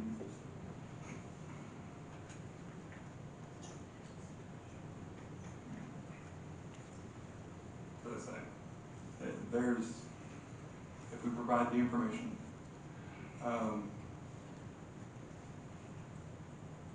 as Randy said, I feel there would probably be very little in non-compliance. But if we don't ask for it and educate, then what can we expect, right? If we do not educate the tourists or the guests of our town, which we absolutely love, come here every week, they work hard to get here. But one of my goals when we started this process was to educate both the short-term rental owner about expectations and the tourists and guests that keep coming to the town, renewing every week. That's a tough process, to educate a new set of residents every week. In my mind, if it's in the ordinance and it's on the plaque, then we can expect some reasonable part of acceptance by the guests and those that do not. Captain Liner and his staff can work on that. I have a quick question about that, if I may. Yes. So Randy, you're saying that essentially this is something that we can do that doesn't run afoul of any preemption that's being planned. But at the same time, Captain Liner, you're saying it would be very difficult to enforce.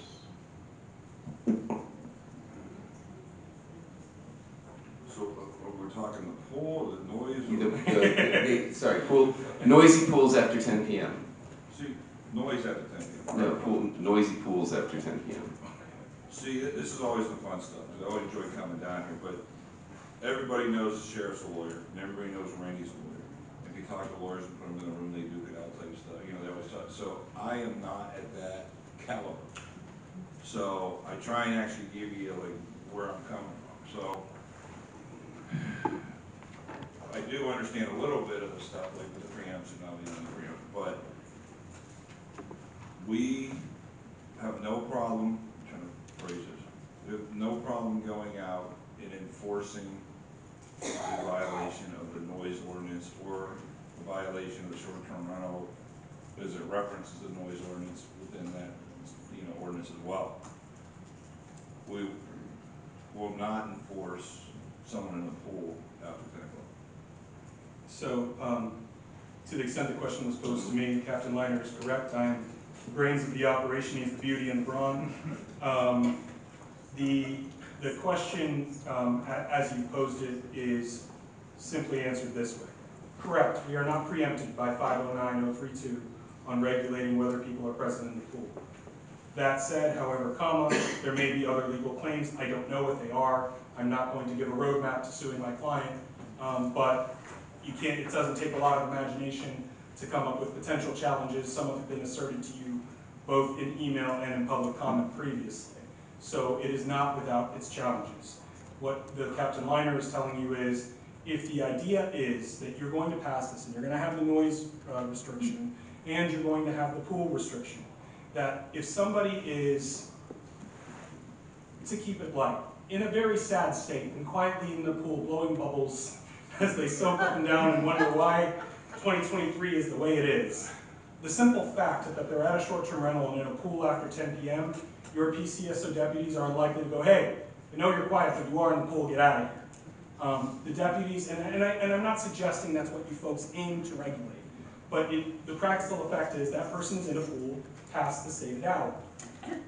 And so what your deputy is saying is his folks, at the direction of the sheriff and statements he's made, are not going to be patrolling for people who are in pools or jacuzzis or insert water feature here after 10 p.m.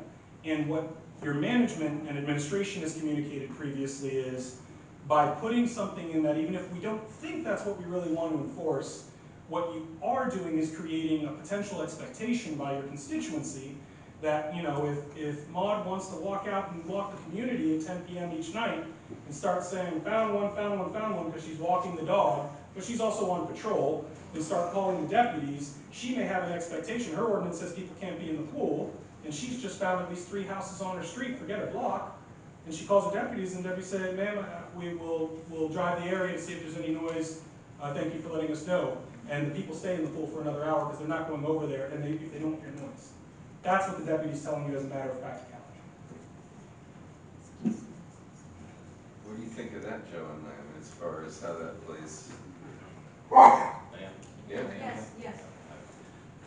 I think, you know, I've heard Randy say this several times. I think the goal of the ordinance is compliance. I think if we put this ordinance in, pools close at 10 o'clock, we're doing exactly what our boutique hotels are doing on the west side.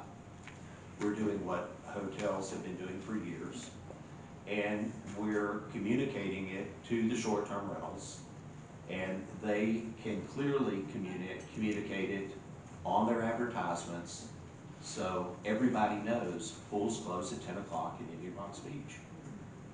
I would agree with Sheriff that I don't want him to go out and be a pool police. If there's noise coming out of that backyard and they happen to be in the pool, he's going to address the noise, we're going to get the report, and they're going to get fined for having the pool open after 10 o'clock through our code enforcement the next day. But I think communication is key. We do that.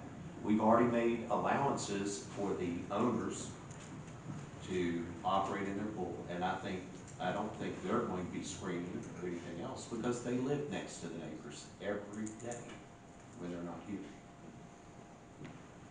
That would be my goal. and Member Vaughn, I appreciate your comments, and I do want to make sure we're all talking from the same shared understanding. Okay. Understanding how Chapter 162, which is the statute that governs code enforcement, works. We've talked at some length that code compliance complaints can't be anonymous, barring some heightened standard that we're not likely to see in an ordinary context. Code compliance complaints can't be anonymous. Our code people, in order to issue a notice of violation, have to have observed the violation. They can't have observed, I've heard tell of such things. And so, Your Honor, that I issued this notice of violation.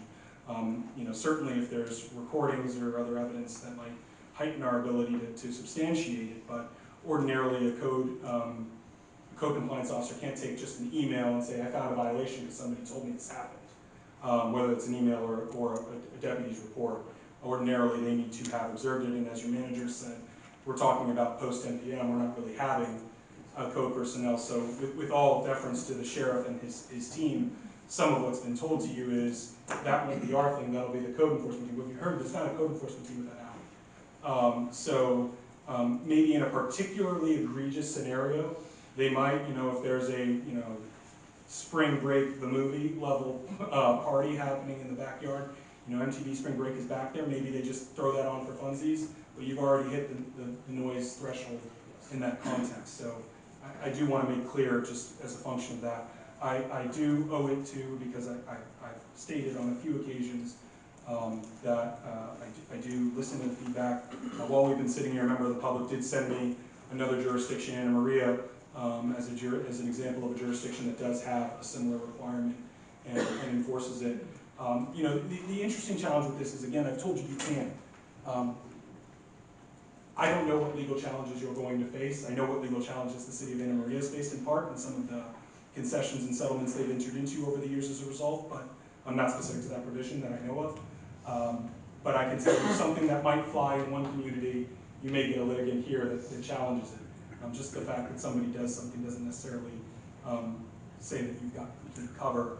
But that does, I recognize there are jurisdictions in Florida with that language. I'm not telling you you are explicitly prohibited from doing so. I'm just cautioning. My job is risk management. I have to tell you guys, here be dragons. You decide if you want to slay them or take the risk of whether or not those dragons are imagined, or if we're tilting at windmills or whatever. But as a function of risk management, you should know that over the past 5 months, you've had several versions of correspondence suggesting, if you do X, Y, or Z, I'm going to sue the city. This is one of those things that has been identified. Whether somebody acts on that or not, I don't know. With all respect to my peers and colleagues, I know of at least 2 attorneys in this room closely following this dialogue. I'm not sure if that's an issue their clients are concerned with, but you should know. People are listening. I mean, the media's here. People are listening. Your community is now being discussed well beyond your borders as to what's happening here, and people are following closely to see where this dialogue goes. Well, honestly, I don't think it's a swimming pool or hot tub problem. I don't think that's the source of the problem. I think that noise is the problem. And that if we have the right equipment to measure the sound, or we can determine that it's a sound violation, then that's what we want to manage. I don't want to stop a couple from having a glass of wine in a hot tub at 10:30 at night. I have no interest in stopping them from doing that on their vacation if they're not making noise. It's like we've got to find a way to be reasonable, and if next year we're looking at this ordinance again and what we put in place didn't work at all, then we go another level. But I think what we're really trying to manage here is noise. I wonder if as far as limiting visitors, obviously that's going to limit the noise to some degree. Are we going to have any issues with the visitor limitations, Randy? Okay, let's do Oh, one well, at a time. because it's related to noise, that's why I'm asking. Okay. First I would like a consensus on where do you want to go with the pool? Are we going to regulate the pool hours and put that back in? That was the way it was. Or are we going to, now that we know the noise decimals are working. We have heard from the sheriff what he has told us, as far as enforcement. What is the pleasure of the commission?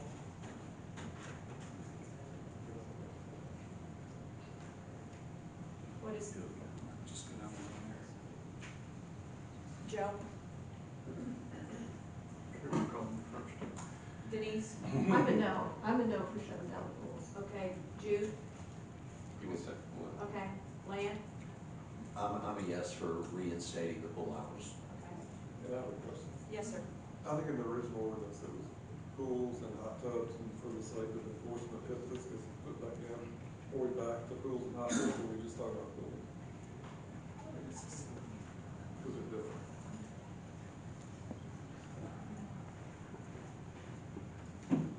Lan?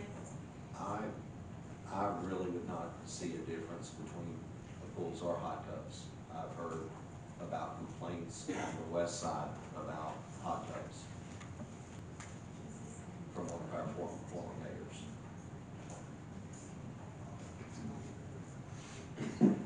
So you're saying it's put back in pools and hot tubs? Pools and hot tubs, if Joe would concur.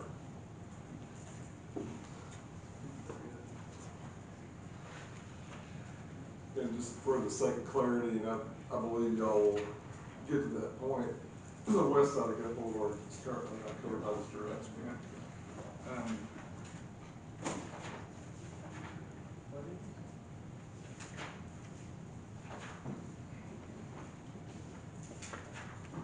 And Captain Liner, just quickly, it is your opinion, this, if we were to do that, that it would largely go unenforced unless it were noisy? We would enforce the noise ordinance, the noise ordinance, portion of the ordinance. Madam Mayor, Yes, sir. actually, everything we've heard from the sheriff, actually would be a no. Okay. Lan? I mean, Jude? And the noise is after 10 p.m. or is that the cutoff for, is there a noise level that changes at 10 p.m.?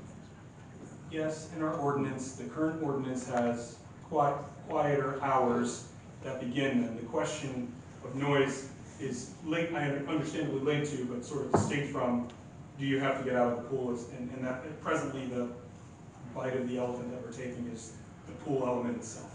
But yes, the noise, there is a noise reduction after a set out. How quickly after we do this could we tighten it if we wanted to? I don't know what you mean, please Oh, restate like your if we wanted to add the pool water feature, waterfall, whatever it is, back in at a later date. I'd have to increase my billing for the therapy that it will take to revisit this ordinance. No, I mean, ultimately, the ordinance, every ordinance can be revisited at any time. The potential passage of Senate Bill 150, or 170, I believe, forgive me if I'm getting the number wrong. And then not 714, I'm talking about the economic impact bill. Can't remember, I think it's 170. That bill would change October, if it does pass, and we're halfway through the session, the process for doing so becomes a little more complicated after October 1st. But every ordinance can be revisited at any given time. This is not in the land development code, so there's less of a first reading, second reading, and potentially economic impact statements, but any ordinance can be revisited. I would submit to you that this horse has taken its beating, and we should definitely let what we put in place work before we try to revisit it, in the very near term. Yeah. I would like to say in Lan's defense, and I want to say this to everybody who's in the audience, because I know this is a big issue on both sides. And when we sat down with the sheriff, we gave him every single scenario that has been written in an email, and all the ones that we know too. I want everybody to understand that. And yes, he is a lawyer, and I think the one piece that Lan says that I agree with is we're not up here thinking that people who are in a pool at 10 o'clock and are being quiet, this should pertain to, okay? But if it's in the ordinance and it says at 10 o'clock that everybody has to be out of the pool, he is not gonna, and they're not doing anything except for being in a pool and they're being quiet, he is not gonna enforce that. I mean, that was, he told me, you are to tell them, I said that, okay? That was the bottom line. And so, for us, that's, you know, he believes that this is a noise ordinance and that we should be enforcing this through the noise issue, okay? That's, and, you know, I wanna make that perfectly clear that every single way that we can interpret this with him, we were there over an hour and a half, we spent major time on this one, just trying to figure out what was the best that we could do in this situation. And I'm telling you, that's what he said. So, and he told me to reiterate that. He wanted it known. So, in that respect, I want the residents to know that, and all of you, you know, I want to make sure that that's clear. Mayor, so far, I'm a no, but I have a question if we can. Yes. So my issue with this is we need to be somewhat proactive. Okay. How can we do that? How, if, I don't want everybody out there calling the sheriff every week. That's not a great existence if you live here. How proactive, yes? We had that discussion.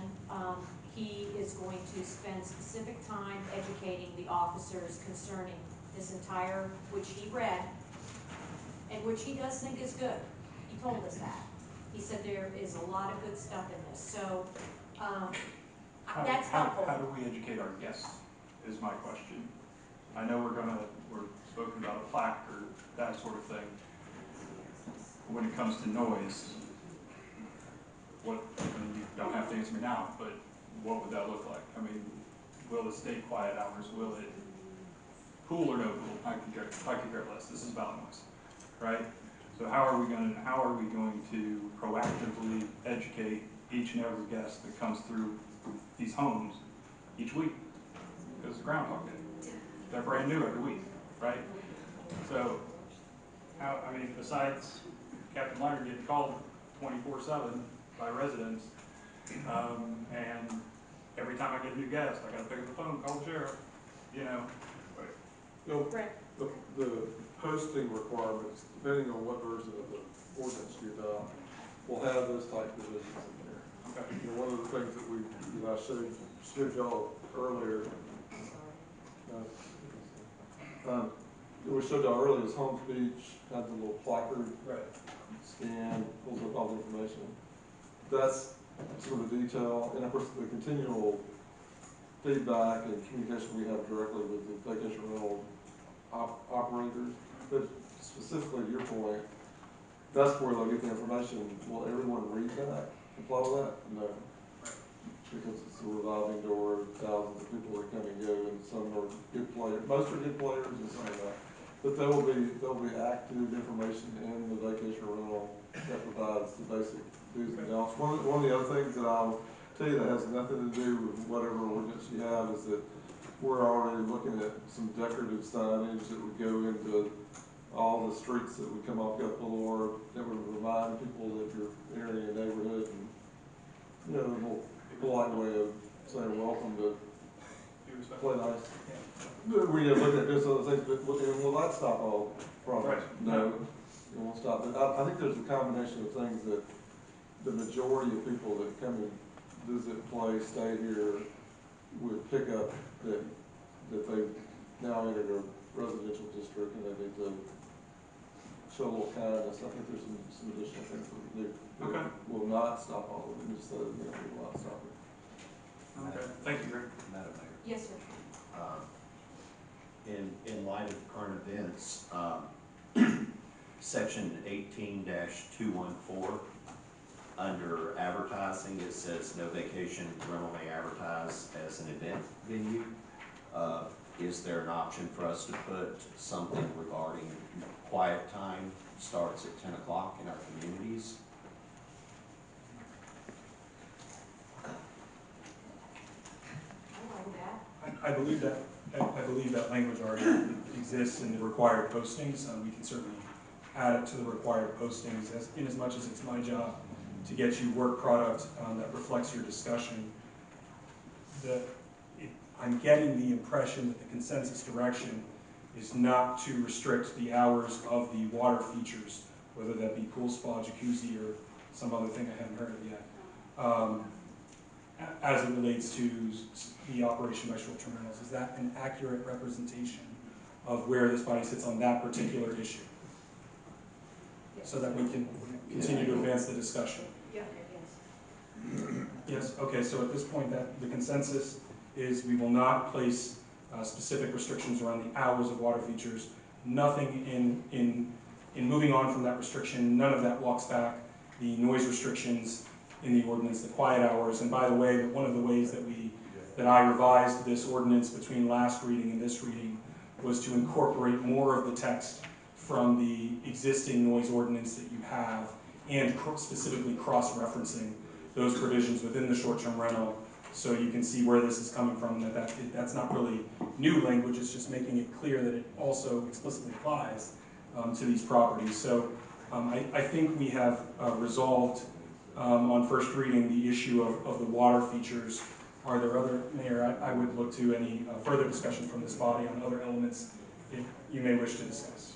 Greg wants to say something, and I also want to go to Lance 18214, advertising the quiet time. So we'll start with Greg. It's put under page 18 of the draft ordinance, required postings at the unit entrance. First one's owner's conduct rules. Second is occupancy limitation. Third is the designated responsible party. 4 is the noise disturbance. The service incident specifically says notice of the need for the respect of peace and quiet in neighborhood residents, especially between the quiet hours of 10 p.m. and 7 a.m. established in this article. So it's in there. It's required to be public posted. I don't have a problem with reiterating it in another place. Is that a problem with anyone to just reiterate it? The quiet time and the advertising? Is that a problem with anybody? No. Okay. Then, Lan, what was the exact wording that you have? Well, you would just use the same. The same one? I think the same one. Okay. Quiet hours begin, strict quiet hours begin at 10 p.m. Okay. And I do want to be, 7 a.m. Okay. I do want to be clear, we can certainly proceed in this fashion. I want to make sure you're advised that in the event Senate Bill 714 passes, one of the things that they're preempting is the regulation of the advertising platforms, in as much as you're concerned about what changes pending the legislative session. That is something that may fall away. I'm not saying that to tell you don't do it, I'm just telling you so you're aware of the process going forward. Thank you. Jude, let's start with you. Is there anything else at this point that you want to discuss as far as in the ordinance? Yeah, there are a few things. Okay. Why don't we just start with occupancy, giving that a lot of thought. Okay.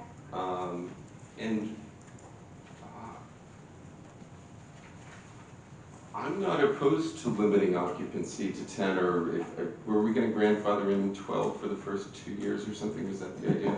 In its current form, what we are doing is within the districts that this applies to, not the CT. I did, in a draft I'd circulated in March, I still erroneously had a CT reference in the vesting element, but in the districts where this applies, it will initially be 12, throttled down after 1 year to 10. You did receive, when talking about the Byrd-Harris Act, this was where you received the most correspondence in the last week or two on people's investment-backed expectations in their properties. One note was that in Flagler County, they had a 5-year vesting period to better allow people to capture the benefit of that, or increasing it. Another proposal that you received was that you make it 2 times 2 plus 2 and leave it at that, basically, so if you have more bedrooms, you're not artificially, not artificially, but by this ordinance restricted to something lower than your bedrooms might otherwise yield, and then placing an absolute cap for anybody who otherwise enters the field after that. So they wouldn't have an investment back expectation, but the people who presently do would, if if you presently, for example, have a 7-bedroom home that you operate this way, you are allowed to reasonably accommodate 14 plus 2, 16 people. That may not mean that you're always doing that, but you have the capacity to do so. In the ordinance as it's written, that would be capped at 12 for a year and then brought down to 10. And so that was another proposal. I mentioned earlier when discussing the Byrd-Harris Act that my firm had recently been retained to consider the defense of such claims for a community to the south of here. The challenged ordinance there is a 2 times 2 plus 2 with a cap at, I believe it is 10, which is what you're looking at, and they're facing a handful of cases. I would suggest to you that those with more bedrooms probably have a better claim than those who don't. You know, if you have 4 bedrooms, you're still getting 10 either way. If you have 7 or 8, they may have, I'm not saying their claim works, I'm saying they may have a stronger case that they have a different expectation. And so as you consider occupancy, I do want to make sure you are aware of that, that exposure and that issue. But yes, you can, at least to this point, there are communities that regulate occupancy. Some are better positioned than others based on their comprehensive plans, past ordinances, otherwise. But that is what our ordinance is. But it would be, so essentially though, is it feasible to grandfather in people who have already been licensed and then restrict it to 12 or 2 times 2 plus 2 for future business registrations?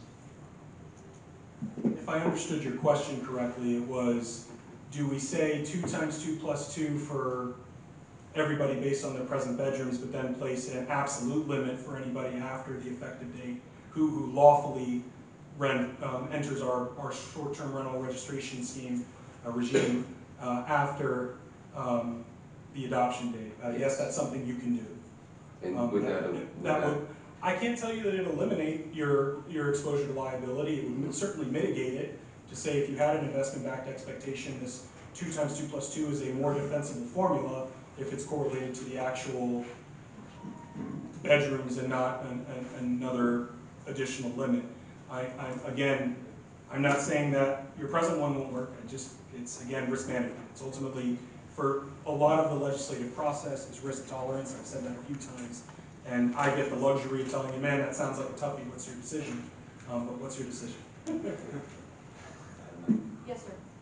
Okay, so 2 times 2 plus 2, we're talking about acquiring the bedroom status from somewhere. Where is that coming from? In our current draft, great question. The question was how, if it's 2 times 2 plus 2, and occupancy is directly linked to bedrooms, how are we getting the number of bedrooms? In our ordinance as it exists, that's secured through the inspection process, and also part and parcel to that inspection process is some of what we were discussing earlier with the disclosure of the interior plans. That becomes helpful because you may have a situation where we inspect and we say there's 4 bedrooms, and they say, no, here's my plans, here's 5, and you say, oh, well, that's a den with an armoire that's really just holding a Murphy bed, that's not quite a bedroom separate and apart from common living spaces.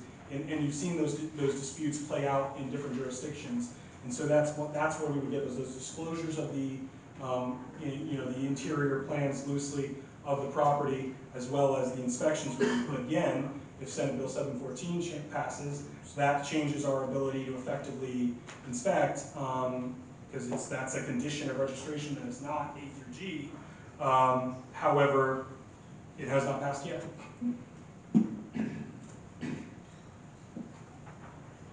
I would venture to say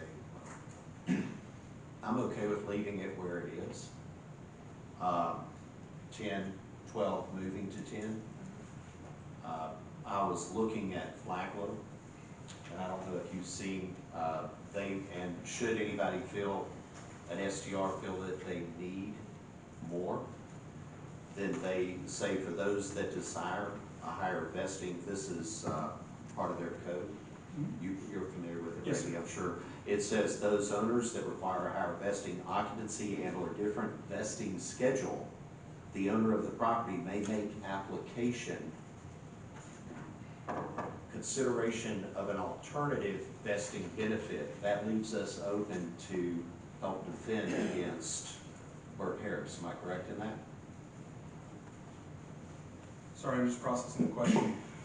Yes, any opportunity for somebody to be given due process to avail themselves of their asserted property rights is better than no process. I would, while I'm familiar with their ordinance and have been, and its legal challenge in the 30 Cinnamon or Cimarron Way case from 2015 and thereafter, I would have to look to their process as to what they need for substantiation. And I know it is set forth there, and there's this a whole regime and what paperwork they use to do that, and who has the authority to make those decisions and what appeals of those decisions.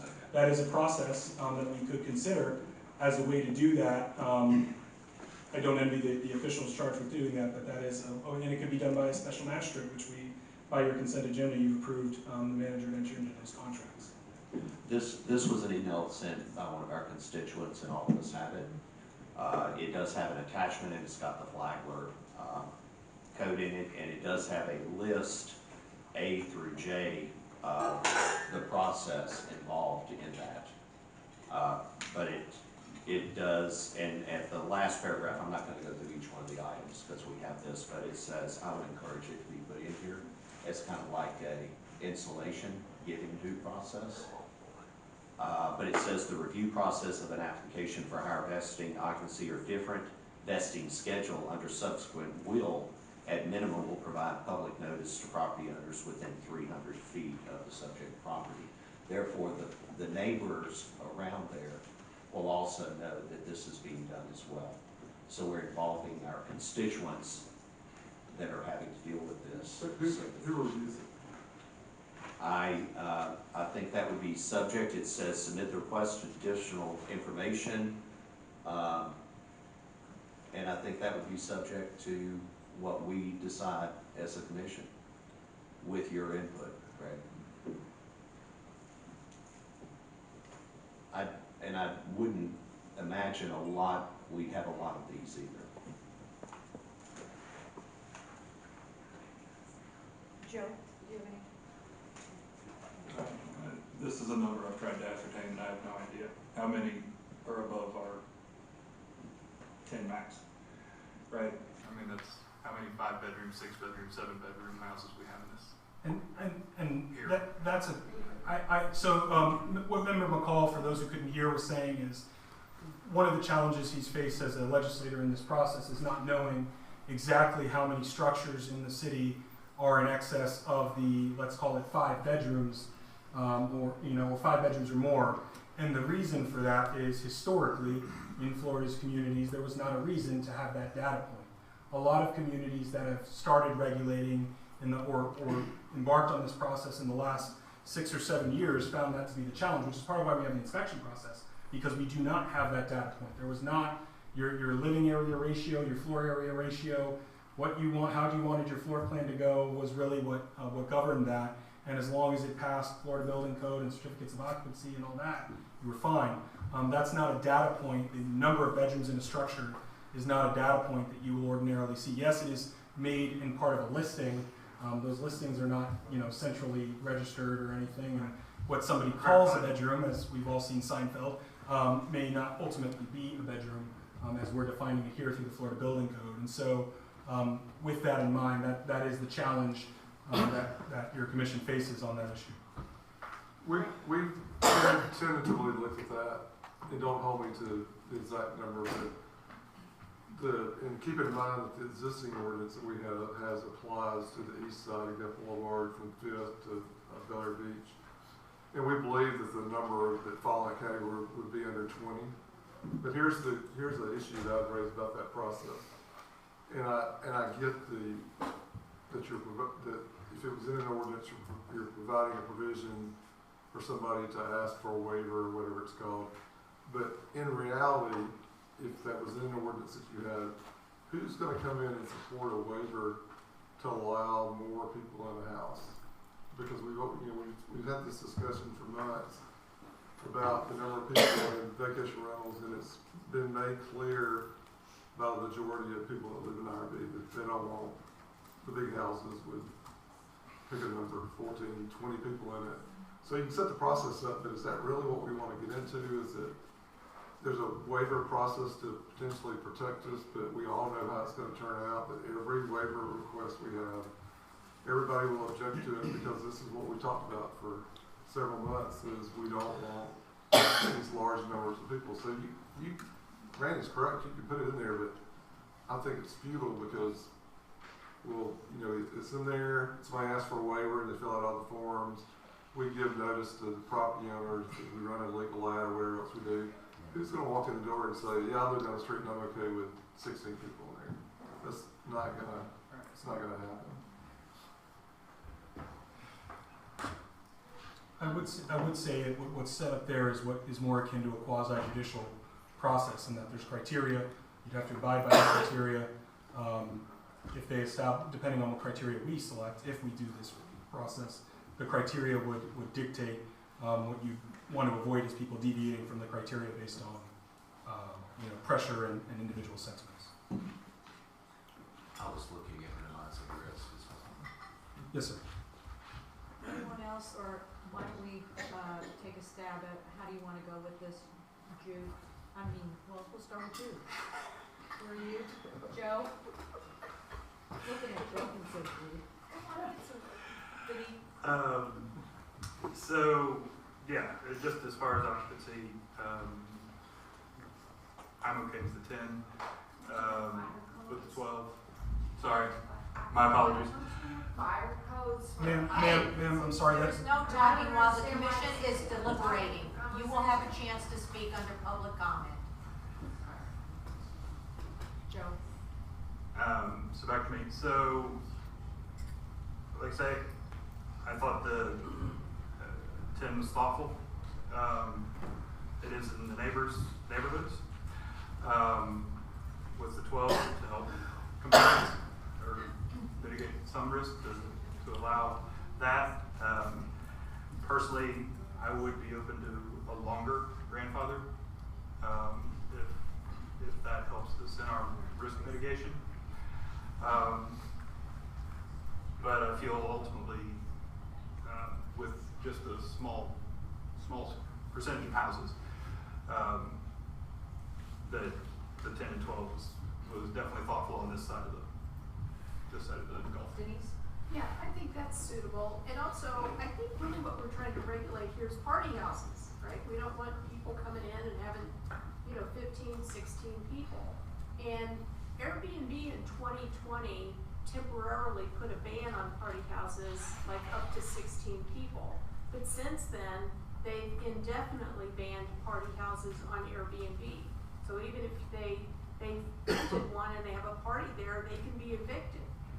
And are we gonna put anything in our ordinance about party houses? Okay, let's. But I'm okay with the Let's start with this 10 or person. 12, yes. Lance? I'm okay with 10 to 12. Okay.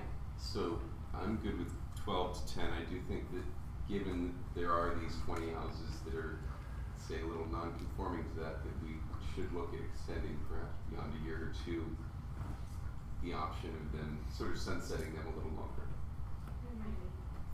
than 2. What is the Strictly, will of the just basically commission? to avoid, pretty much indemnify ourselves. Sorry, guys. Denise, what is your? Is it currently, we've got 1 year? 1 year. 1 year? I think 2 years is fine if they have that many bookings in advance. Yeah. Joe? I would be okay with 2. Lance? I don't book anything out beyond 1, so I'm gonna stick with 1. I'm gonna stick with 1. I was going to say 2 because a lot of Airbnb people here probably have booked out more than a year from now. Okay, we'll go with 2 then. Consensus direction is to increase the vesting period to 2 years. For the occupancy restriction, thus it would be up to 12 occupants for 2-year period, and then throttling down to 10 after the 2-year period, just to make sure everybody's clear on what the consensus direction is. Denise, do you have any, other, yes? Jude and more, didn't you? Or was it all the few? No, just 10. Okay. I'm gonna go to Denise now. Is there anything else that you want to change other than what we have the ordinance at this point? That's the only other thing, cause we put in there, like in your advertising, you know, you can't advertise as an event venue. But we haven't put in here that we also wanna ban party houses, period. Like, even if you don't advertise for it, we don't want party houses here. I'll step in that. Okay. Going back to my definitions concern, I don't know that you can aptly define a party house in a way that is not vague enough to capture an amorphous series of events. If a party house is defined by the volume of citations or notices of violations that are adjudicated to be violations, this ordinance covers that. If a party house is defined by its occupancy, you folks have just spoke to that. If a party house is defined by noise, we have provisions that speak to that. I am very, very leery of anything being defined by the number of calls or complaints because with all deference to the residents in the room who have to live through that, and I think that is a real pressure that you've spoken to, Commissioner McCall, a malintentioned individual can weaponize that to get somebody declared a party house simply by virtue of kids playing Marco Polo at 2 in the afternoon. And so just by calling and complaining repeatedly, and so with no element of due process to that. So if the commissioner has an element to that approach that I'm overlooking, by all means please share it, but I'm very leery of using what is otherwise a colloquial phrase in a legal way. Well, I was just interested in defining that because Airbnb did it. They were like, we no longer will support any party houses on our platform, but yet we still have them. Does Airbnb have a definition of a party house? You know, they basically said that.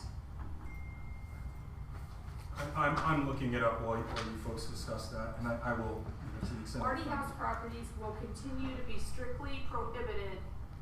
The party ban policy announced in summer 2020 included a 16-person occupancy cap. So it sounds like they're using the definition party, which kind of leads to something I want to talk about dealing with Max's as well. Well, in that case, a party is just a house with 16 people in it, right? Well, that, according to the daytime, we had not set a max for daytime. We've set a max for people that are actually spending the night there. Flagler County said 1.5, like if you have 16, then you're allowed 50% more people. But again, then we run into the fact of, is it enforceable? Or is it a code violation versus a noise versus required sheriff? Madam Mayor. Yes. You want me to step in this one? In our discussions with other cities that to this point have more detailed ordinances like Holmes Beach, the only way they can enforce that is through through advertisements of vacation rental, because they have a contract with the host compliance company, which is where we're headed. And if therefore, if they find an advertisement through their monthly reports they get where they're advertising in violation of that, they will send them a notice of violation, but there's no way to enforce that in the field. Because you can't mandate everybody come out of the house and do this. So they have it in their ordinance, but it's strictly done through reviewing an advertisement online, and the people openly or following your provisions, and we can give them a notice through that process. A few things to note here. Airbnb is not a governmental entity. I know that's obvious, but that means it's not subject to the same constitutional challenges to its policies. They can just say, this is the policy, or we don't like the cut of your jib, and they have a lot more, within the restrictions of Civil Rights Act and otherwise, they have a little more leeway. So I for the sake of disclosure, will read their community disturbance policy, which is the party policy. It is important that those who use Airbnb are respectful of local communities. That respect includes trying to avoid disturbing neighbors with disruptive parties, events, noise, or other disruptive behaviors and actions. This policy covers our ban on disruptive gatherings and other community disturbances during listing stays or experiences. Parties and events. Disruptive gatherings are prohibited regardless of size. What we don't allow, disruptive gatherings. As a government, you're going to have to define disruptive. Open invite gatherings, we'll have to define that, which is not impossible, but disturbances to the surrounding community such as excessive noise, excessive visitors, excessive trash, smoking nuisances, parking nuisances, trespassing, vandalism, and advertising listings as party or event friendly, which we have addressed on that last one. Unauthorized party intervention, we're committed to safe and responsible travel and reducing the number of unauthorized parties. To help us achieve this, we take action and may block certain reservations that we determine to be high risk for unauthorized parties. They can make those more sort of wanton, or not wanton, but more arbitrary distinctions. All of that to say, if we were to wade into the waters of just doing what they did, we'd have to do a whole lot more. Or become a marketing agency. Right. Correct, or become a marketing agency. So with that in mind, I stand by my comments that I think if we wish to they've showed you the elements there: noise, visitors, trash, littering, parking. These are all things we're talking about. Okay. So we may not get it perfect, but those are the things we're discussing. Joe, do you have any more suggestions as we move forward Not on this subject, but on another subject? I do.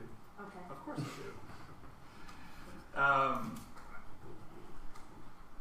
Kind of went back a little bit, and if you kind of noticed the change in my tone a little bit tonight, I kind of went back and stepped back and looked at this. I think I got a little bit off focus in the last meeting. That it was, I started thinking about the housing and so forth. And what I kind of got focused back on after, because it's been 6+ months, is this ordinance is about a business operating inside our city, just like every other business that operates in our city.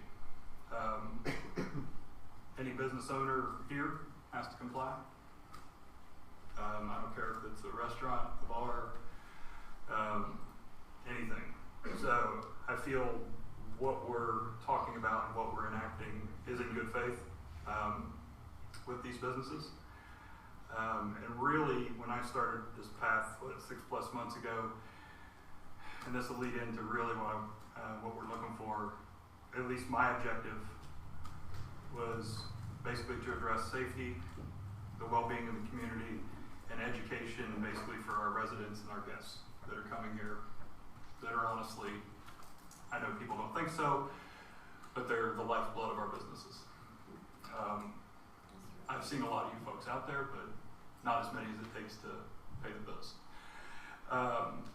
So one thing I would like under that kind of thought process, the one thing I would like to address is the exclusion of CT. In my mind, I don't care which side of Gulf Boulevard you live on. As an ordinance, if our true goal is safety within the city, the well-being of the city, the education, why does it matter which side of the street a VRBO is on? The transient housing is transient housing, no matter where it lands. I was opposed to this in the beginning. I have gotten a little more information since then, thank you to the city manager and Ford Pinellas, I think. One of my largest concerns with the CT and the regulation or adoption of an ordinance in the commercial district was honestly, I felt that there was much more commercial businesses on that side of the street. Just an opinion. I had no data. Now I have data. But basically, according to Ford Pinellas, there's basically 98% of the living units on, or in west of Gulf Boulevard are residential. I don't see a difference between the folks living there, what their noise expectations should be, what their safety expectations should be, what the occupancy should be, with a little bit of variation, and the educational requirements and posting, as we've talked about, is any different for someone staying on the west side of Gulf than there is on the east side. If anything, when it comes to cleaning up on the beach, our turtles, taking care of our beach, stewards of our beach, and our waters, they are honestly in closer impact than any of us, right? I think as Don mentioned, they are on the beach. So even though there are some commercial interests on that side, I don't feel that we should, in this ordinance, make a distinction between those two to provide basically a level playing field. Denise? So you want to add back the CT zone after he fought me so hard on that? What is this about? I can change my mind. I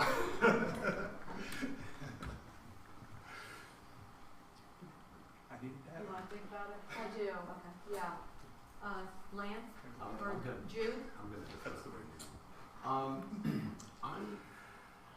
I'm all right with actually putting it back in the CT after having been opposed for a while. My concern is, my question is, how does that affect individual condo units that rent? Do they go through the same scrutiny and the same registration process, fees, all of that, individual units within condos that are Airbnb? Greg, can you answer that? Yeah, it's your ordinance. It's whatever you put in your ordinance. But based on what I had this discussion earlier with Joe, and I was telling you what I told you. If the CT is placed back in the ordinance, when we do the paperwork needed to implement this, there'll obviously be some differences in like the posting, for example. Like, we won't be telling a condo visitor to take their trash out on certain days because that's not how that works over there. So there'll have to be some tweaks in those kind of things. But that's all things that we can manage. But I also told Joe today that recognizing what Randy and I told y'all throughout this process, this is a policy decision by the commission. But from a professional standpoint, the vacation rental is a vacation rental is a vacation rental. It's hard for me to, because I've been questioned about this since the last meeting, where we could all literally take a walk right now and stand at, pick a street, so let's say 22nd, and you stand at the corner of 22nd and you look to the east and everything is regulated by the ordinance, and you look across the street and you got the same type units and they're not. That's a little difficult for some people to understand why there's a difference. So there would have to be some language adjustment that would tweak some things out because of the differences in, like you mentioned, the condos. But as far as fees, a fee's a fee. So whatever you set it out, it would apply to everybody that falls in that category, because it's vacation rentals, vacation rentals, vacation rental. But and I was asked also, I was going to address this about staffing.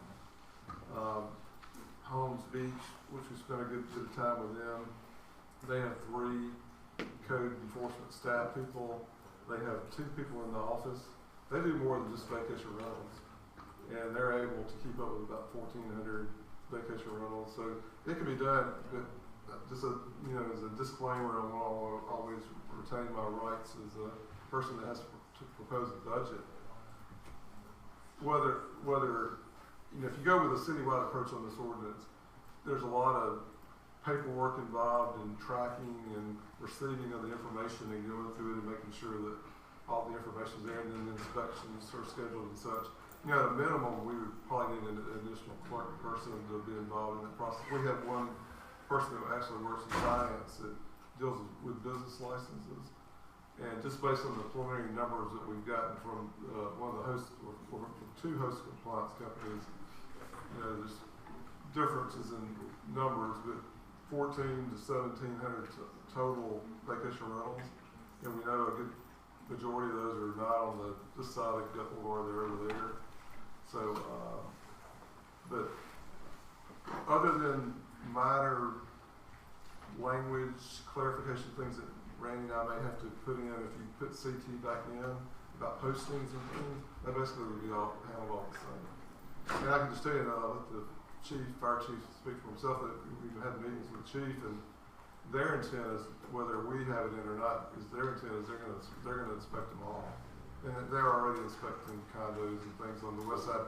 I don't believe that they're in a situation like we are. I don't believe they have a full listing of what all they're inspecting, but particularly through host compliance, and the chief has even indicated some interest in trying to hook into our contract with host compliance so that they can get some data and that kind of thing. But the chief, I'll stop there, and that your intent is to inspect all vacation rentals.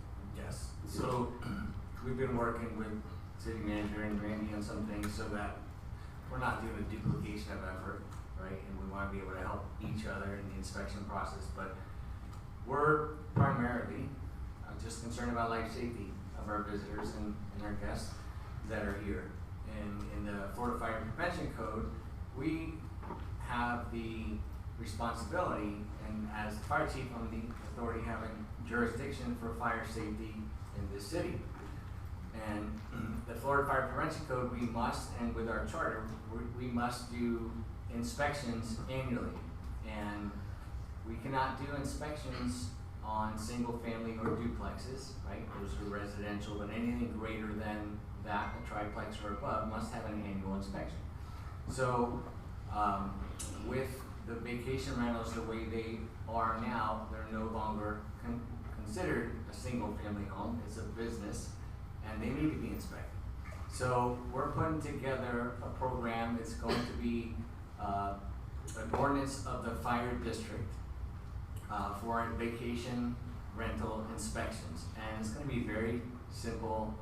We're going to educate the owners, make sure it's an easy process for them to follow, nothing that they're going to have to duplicate efforts with the city. We will also be able, in our inspections, maybe be able to follow up and confirm some of the things that you need with your inspections in regards to maybe how many bedrooms and things like that. I know a question was about to be asked about enforcement with occupancy, and we cannot enforce occupancy.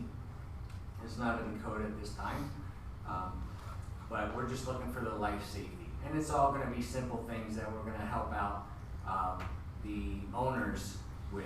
And things as fire extinguishers and smoke detectors and emergency lighting and an exit plan and making sure there's no electrical hazards and things like that. So we're working on getting that. We're also following what you're doing to work together on that. But that'll be coming up in the very near future. And we anticipate that we're actually, with so many vacation rentals, we're going to more than likely, and it will not cost our taxpayers any money, we're more than likely going to have to add an additional fire inspector to do this program, but it would be a small fee to the owners of those properties that would fund that program. But we have to do that. Thank you, Chief. I'm sorry. Oh, okay. I just wanted to clarify, I know you haven't gotten there yet, but in reviewing the ordinance, I know we spoke, and there was the only one change that I had talked about 2 months ago, and just I want to make sure it's important on the wording on page 17, section 18-217. Instead of saying it reads the Florida Fire Code and Life Safety Code, right? It should say the most recent adopted version of the Florida Fire Prevention Code, and anywhere that it references fire code should have that verbiage. Understood. Thank you so much. Apologies. Thank you, Chief. Thank you. Jude, where are you at on the CT? I'm all right rolling the CT back into it. It seems equitable. I'll follow it. I'll roll it back in as well. I can't. Yes, I'll roll it back in. CT is back in, okay?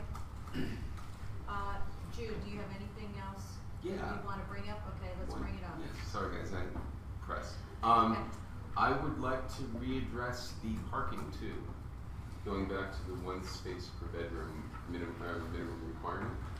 And I was wary of people overbuilding parking, but if you're, anything with 6 bedrooms probably has space on the lot for 6 spaces. And it seems like a minimum requirement to me. So that was a change of heart on my part. Is there anyone who, Randy, you wanna address that at all?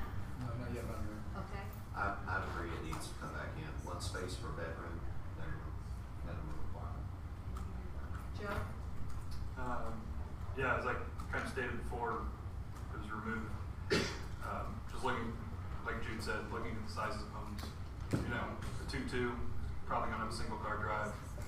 Maybe a 3-2 will have a single car drive, but even that, you can put 2 back to back, 1 in the garage. You can still get 3 without the threat of paving the whole front yard. And according to that, or like Greg mentioned last time, anybody can pave their front yard, whether I want to park cars on it or not. There's nothing to stop me from doing that as a resident, right? We spoke about it last time. So I don't think that's a real fear for this. And just as a note, I did find, I actually found it in my notes from before, already in our ordinance under bed and breakfast, which is pretty close to this, right? We're talking about transient housing, kind of along the same lines. We do require 1 space per room. So we're already in that wheelhouse, in my mind. Greg, do you wanna address that? Yeah, I'll step in that. Back to CT, you know, existing condos and things like that, you have some real issues with imposing those kind of standards. You know, single family, right on, that can happen, but multifamily dwellings is 2 spaces for 1 and 2 bedroom units and 3 spaces for 3 bedroom units. So that's another one of those tweak areas where that's probably gonna have to be addressed, because physically on a condo property, there's no way to add anywhere they want to add. And if I'm not mistaken, in our original draft, when it was in there was an exemption for condominiums. Correct, there was language stating that this would not apply to condominiums or require additional parking. However, as written, it also stated that if you have a spot allotted to your rental, that spot needs to be available during the rental period, so that you don't say like, oh, unit 317 has a spot, but my car's there year round, figure out where you're parking. You know, that was how it was written. A few things on this. Senate Bill 714, I have to state, by its plain terms, states that we are able to regulate parking as part of short-term rentals. However, we are only able to do so in a manner that is identical to how we regulate it for all other residences and residential properties. So that is one way that this may change, depending on what the legislature does or does not do. We will track Senate Bill 714 and 833. They still have some committee journeys. I do want to reiterate, you never know how session's going to work. There was a major bill, and I'm not remembering which one, last session that got thrown on as an amendment to something else on the second to last day of session. Nobody knew what it was, and there it was. And it was one more thing that had to be adapted to. So even if it's not that bill number, it may become, you call it CS, Committee Substitute, CS.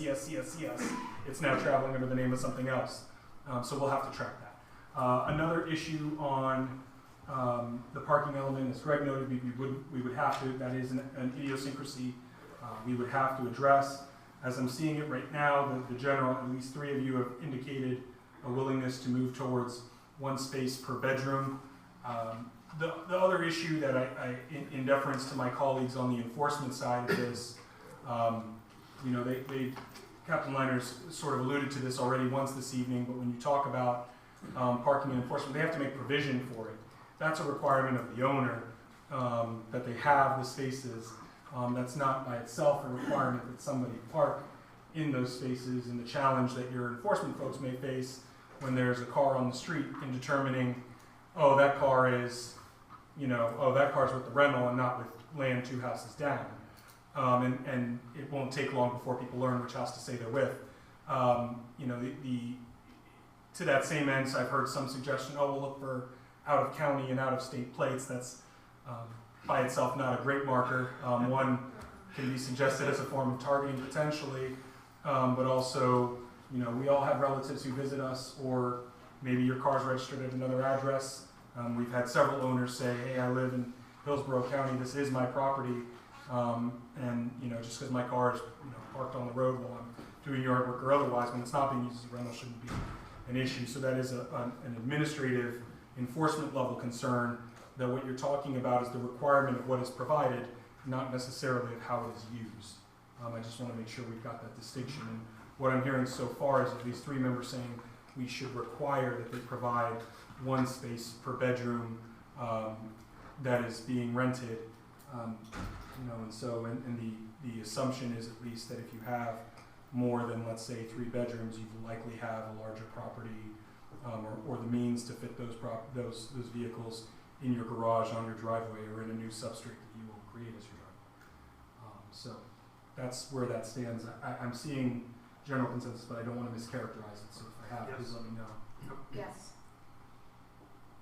Mayor? Yes. Okay. Jude, do you have any more? I know you have to leave. I don't. You're I apologize, everyone. I have to leave early tonight.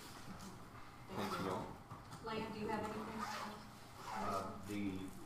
I kind of wanted closure on the extra guests during the day before the sleep hours. Randy and I had a discussion about that, and Randy, why don't you Sure. delve into this?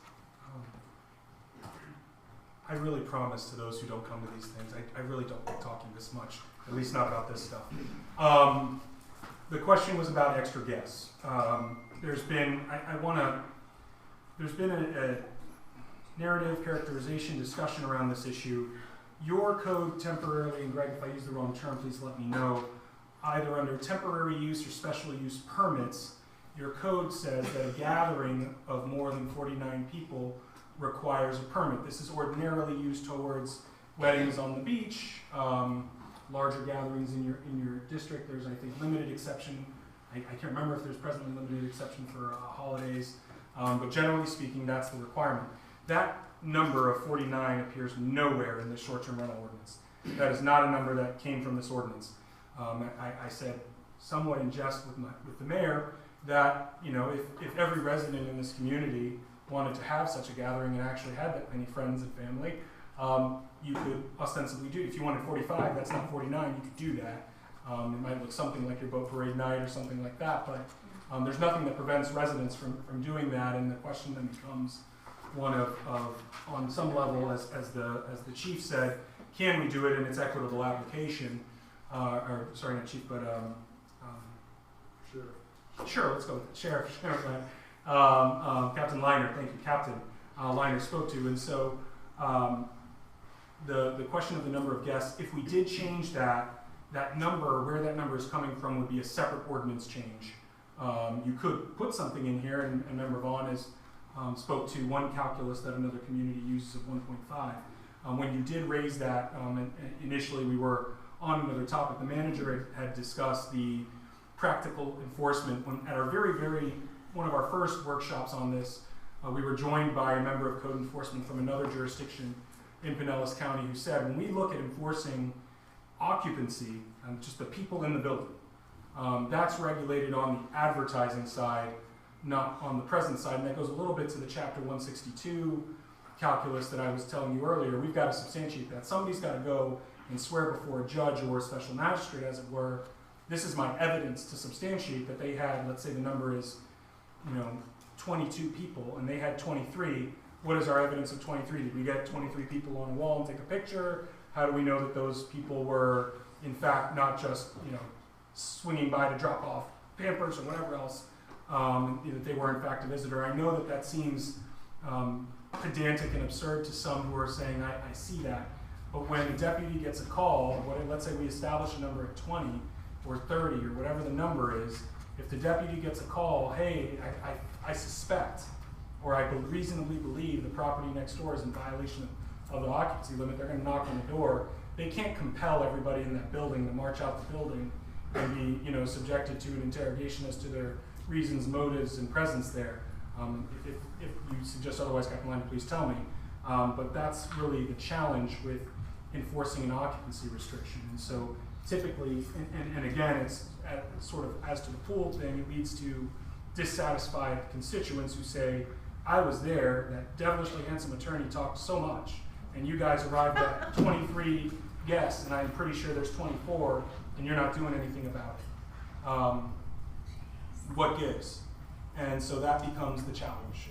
So it is, I'm not saying you can't regulate it, you can certainly try, but that's where that dichotomy comes from. And there are some communities out there that are. There absolutely are, and I will not represent to you that there are communities that do not attempt to regulate the number of transient visitors, to say nothing of occupants. There are ones that try. I'm not aware, to the extent I'm aware of any that regulate occupancy, I am not aware, with the exception of extreme instances, I'm not aware of actual prosecutions of occupancy violations, unless it's documented or they admit to it.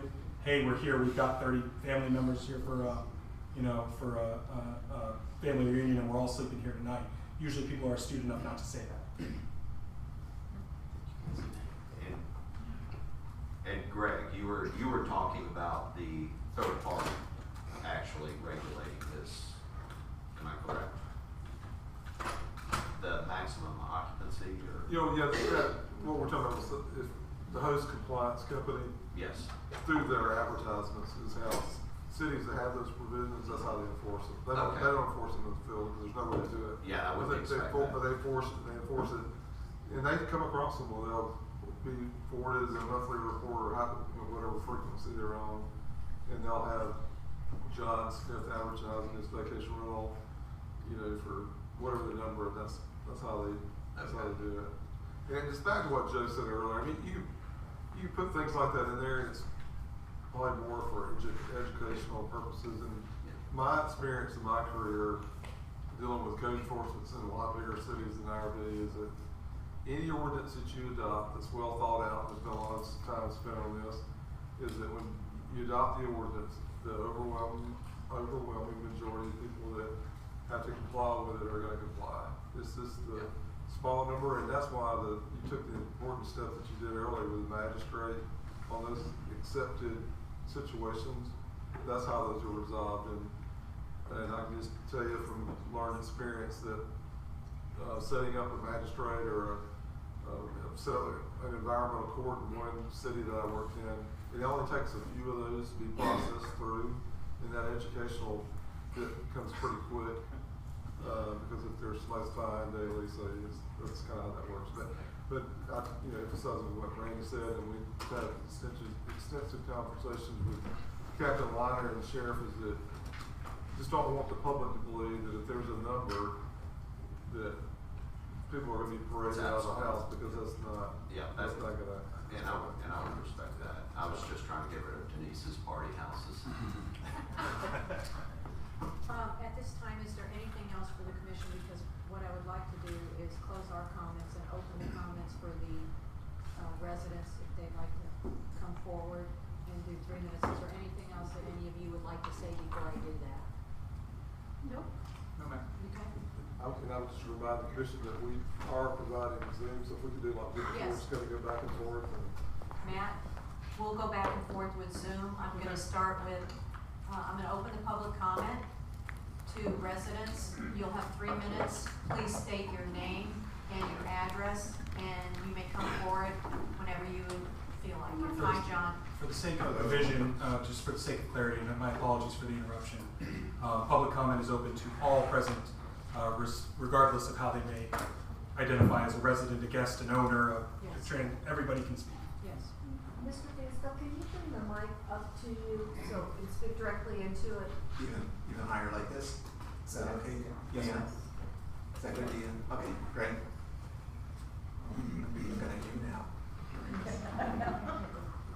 John Fansfield, 448 Hubbard Drive South. First, thank you all for the work you've done on this. This has been quite a chore, so it's really appreciated by many of us residents. And I also appreciate that Randy was talking about 170. That's one reason why it's nice that you put back some of these items in there. As you say, you can always do something later on, but 170 might make it more difficult to do things later on. And that's why I'd like to point out two things pretty briefly. One is on maximum occupancy. The current wording specifies overnight occupancy. And at least one commissioner has told me that they thought should be no additional visitors. Occupancy is occupancy, that's it. And then it makes it a whole lot easier to get rid of party houses. And if you don't have that in there, that means 49 people could be there during the day and having making a lot of noise. You can get rid of that simply by deleting the word overnight. And then you have occupancy is 10. I mean, the question is, if this is a vacation rental, did these people come for a vacation, or did they come to party? Did they come to party in somebody else's neighborhood? So I would suggest just eliminating the word overnight. And attention has been given to, you know, parking and trash, rightfully so, and all these things. But the major thing is the volume of people that are coming in. In our Harbor Drive neighborhood, we have over 30 short-term rentals now. And even if you take a small number, some advertise 12, some 16, even if you take a small portion of that, that is over 11,000 people, strangers driving up and down, going through that neighborhood every year, 11,000 instead of the 70 residents that they displaced. So it is not just, and that's just the people that are registering to rent that place. You start adding on the number of people that can be guests, and it just gets crazy. We've already seen problems. There was just in Jacksonville, the police raided a party. They confiscated 14 illegal handguns and drugs. This stuff happens. People want to party, not in their neighborhood, but in somebody else's neighborhood. So I would strongly suggest that you just strike the word overnight when it comes to occupancy. And the other thing is on outside amplified sound. If you just strike, the way it is right now, people can have outside amplified music, speakers, boom boxes at any time of day or night. If you simply strike the portion where it says is prohibited if, and then it goes on saying about whether it sounds too loud to somebody or not. If you just get rid of that, then it means that they cannot have outside amplified music, which gets rid of a lot of problems, and it's so easy to identify. You know, whether sound is too loud and it's objectionable or not, that's always some degree of subjective. But if it's a speaker on a pole and on the wall or a boombox, then you can police that. Thank you so much for what you're doing. Thank you, John. Pat? Yes, I have Eric Phillips. Hi, Eric. Eric, can you please unmute yourself? Hello, can you hear me? Yes. So I want to touch base on. Eric, can you tell us your address, your full name and address? Yes. Eric Phillips, 2109 Hooper Drive. Actually up in Trinity, Florida. I didn't get that. So something I wanted to touch base on was the interior drawing plan requirements.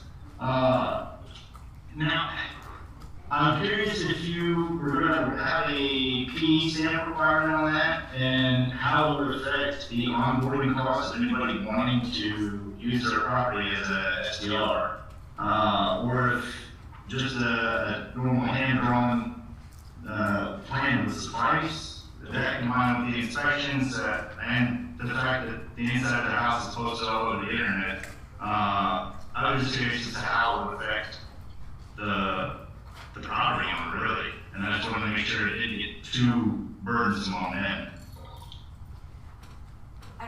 Eric, I'm just gonna interrupt you because I think you sent an email today referring to your question, is that correct? Negative? Negative, okay, someone else did too. We will address your comment later, but we have written it down, okay? Very well, thank you, I appreciate it. Thank you, Eric. Hi, Beth. Hi, Beth McMullen, 481 Harbor Drive South. We live at the end, toward the end of Harbor Drive South cul-de-sac, where there are a number of large houses that have been converted to short-term rentals. Please understand, I've lived in this neighborhood for 31 years. Harbor Drive South didn't always have this number of large homes on the street.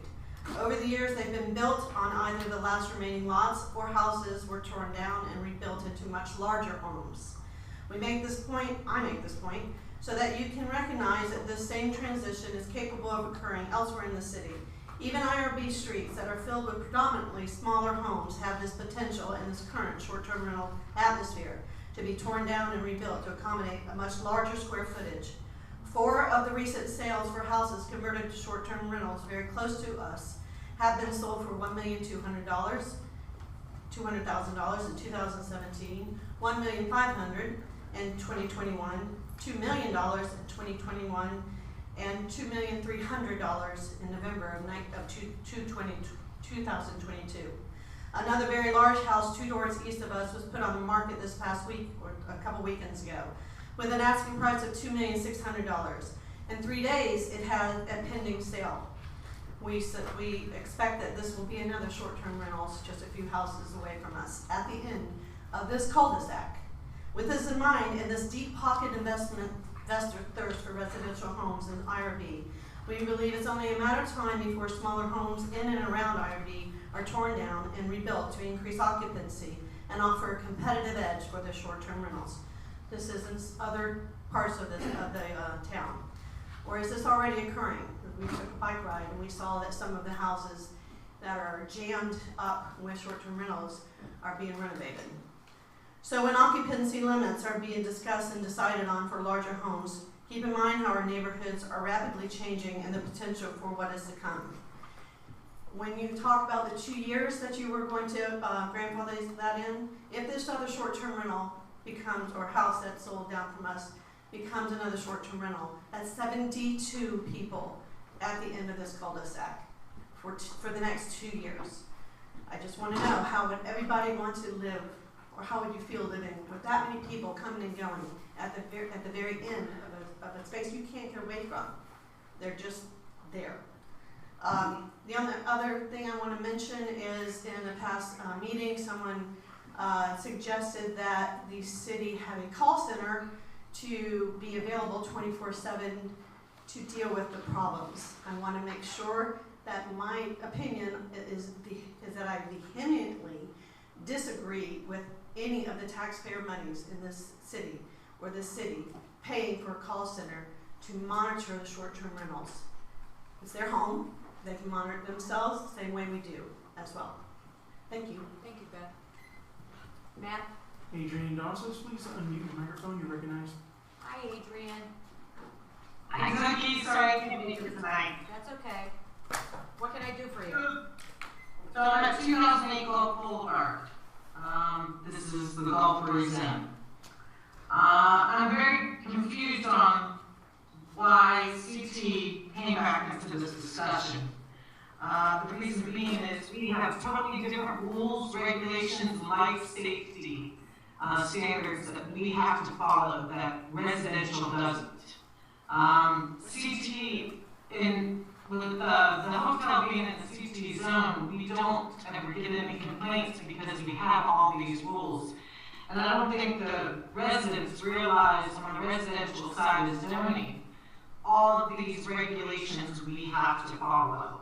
And, you know, there was a big formation of Save the Cottages, trying to help these historic cottages. And I just think we're a totally different grouping than the residential side. And I don't think that we need to be included in this ordinance. Thank you, Adrian. Should I ask one technical? Yes. Is there some way to turn the volume down just a little where we don't have, or is that beyond your? Is that nice?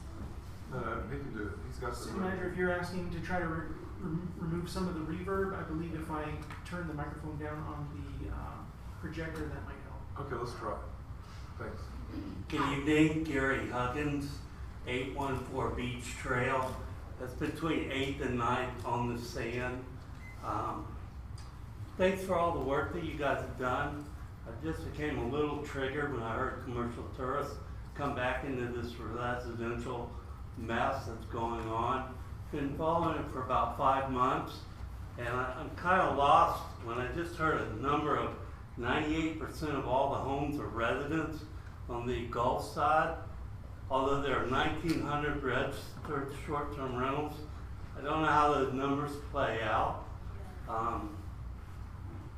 Little excited about how we can look at placing the same restrictions on neighborhoods, and I get short-term rentals in neighborhoods fully, but people that started and built a commercial business in a commercial tourist zone come back and put residential restrictions on them. Those are very hinted. I didn't mean to scare you. Yeah. I noticed you couldn't see me when you couldn't see me when I was standing right there. And then I was like, oh, I'm scared.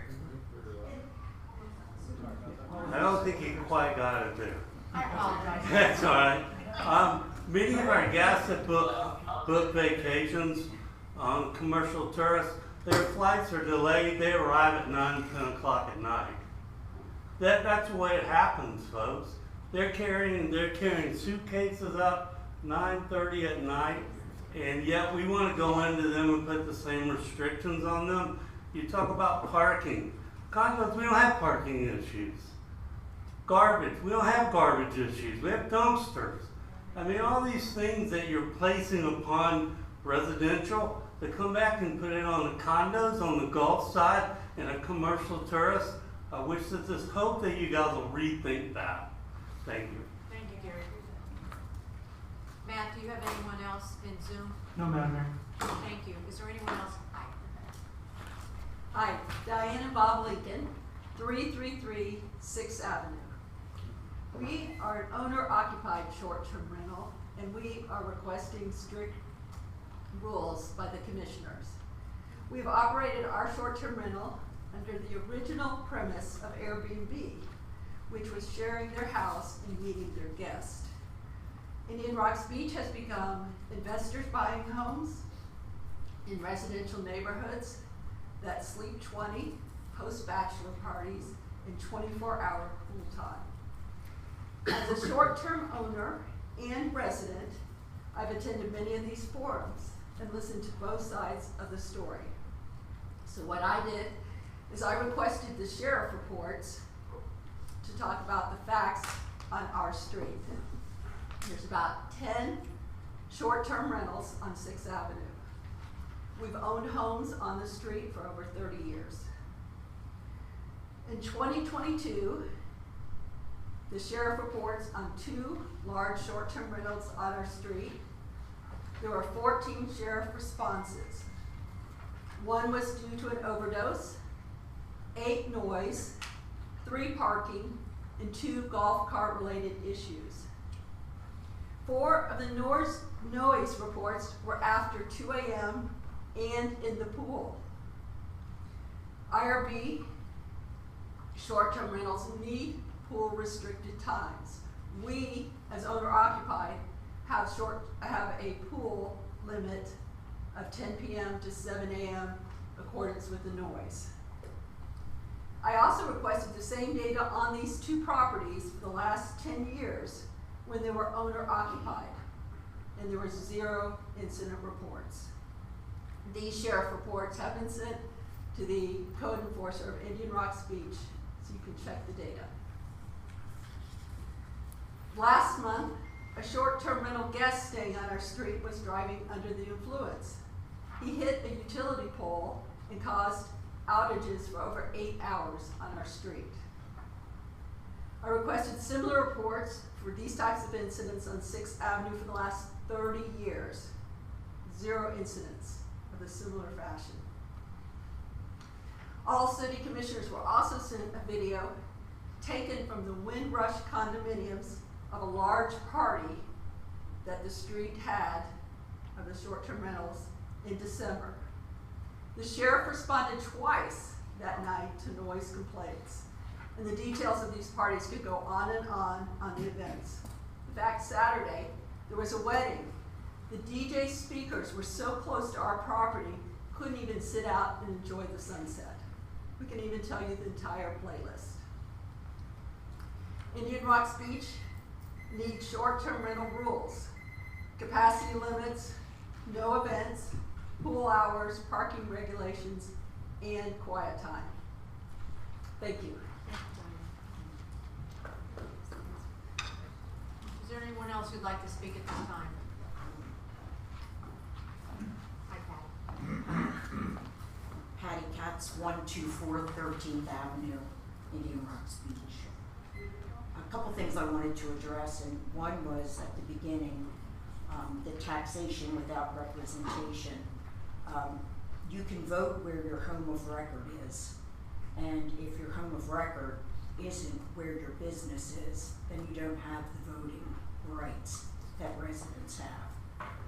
So, if that is the case, you are a business and you operate as any other business, and you can come to meetings and you can express your concerns. But as far as voting, again, it's just not the way it works.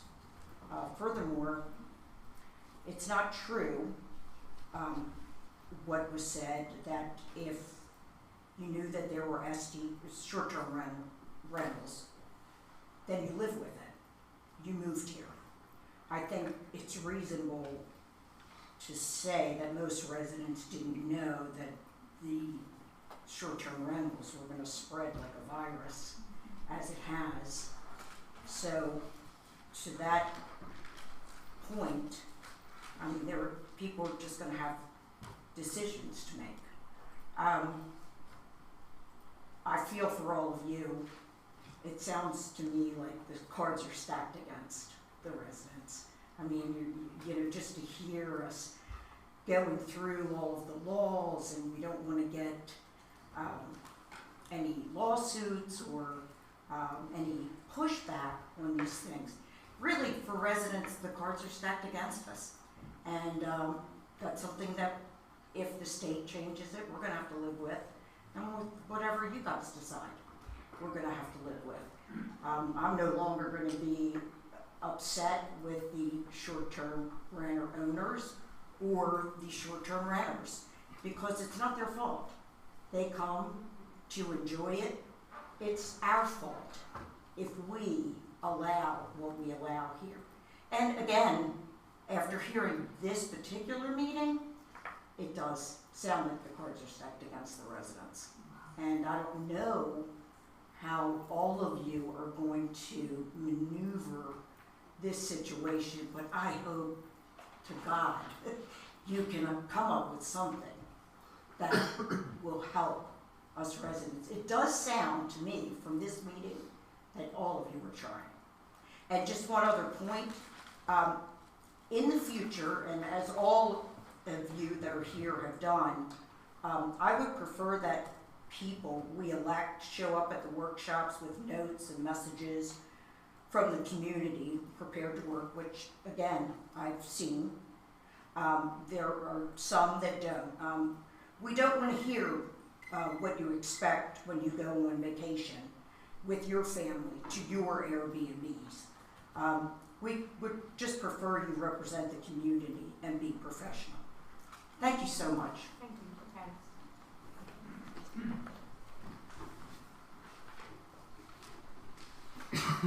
Hi, Billy. Good evening, everybody. NEB 497 20th Avenue. Thank you for working so hard on this. There are two things I really want to bring up. The maximum occupancy. Every restaurant you walk into has a placard. How many people are allowed in there? You're gonna have to speak closer. How many people, every restaurant you walk into, every business you walk into has a placard that says how many, the maximum occupancy. That is a calculation of square footage and occupancy use and everything else. Why is it that there is no maximum occupancy in a home that is business? Okay, I think that you need to kind of address that, because it's, 49 people in a house in the daytime is not acceptable. The second thing, use what works. There's a lot of ordinances out there that have been tried, true, and tested for Burt Harris. Yes, you're going to get some pushback, but if you look at some of the other communities that have enacted ordinances, 2015, 16, 17, 18, and used certain sunsetting laws, there has the impact And the amount of lawsuits or settlements has been greatly reduced by the length of time that you allow for sunset.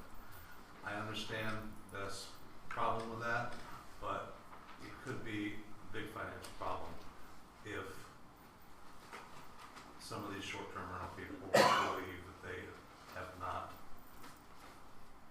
been meet their financial expectations. So just think about that a little bit, about the occupancy. You know, that concerns me. You have 10 people living in sleeping in a house from 10 p.m. to 7 a.m., but you can have 49 in the daytime. That's not right. When you go down to the restaurant down the road, occupancy, 15 people.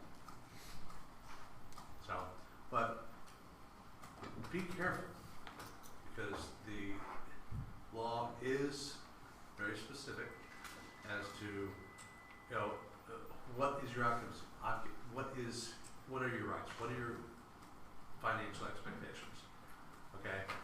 If you make them do A through J, as Randy was talking about earlier, that gives you your discovery already.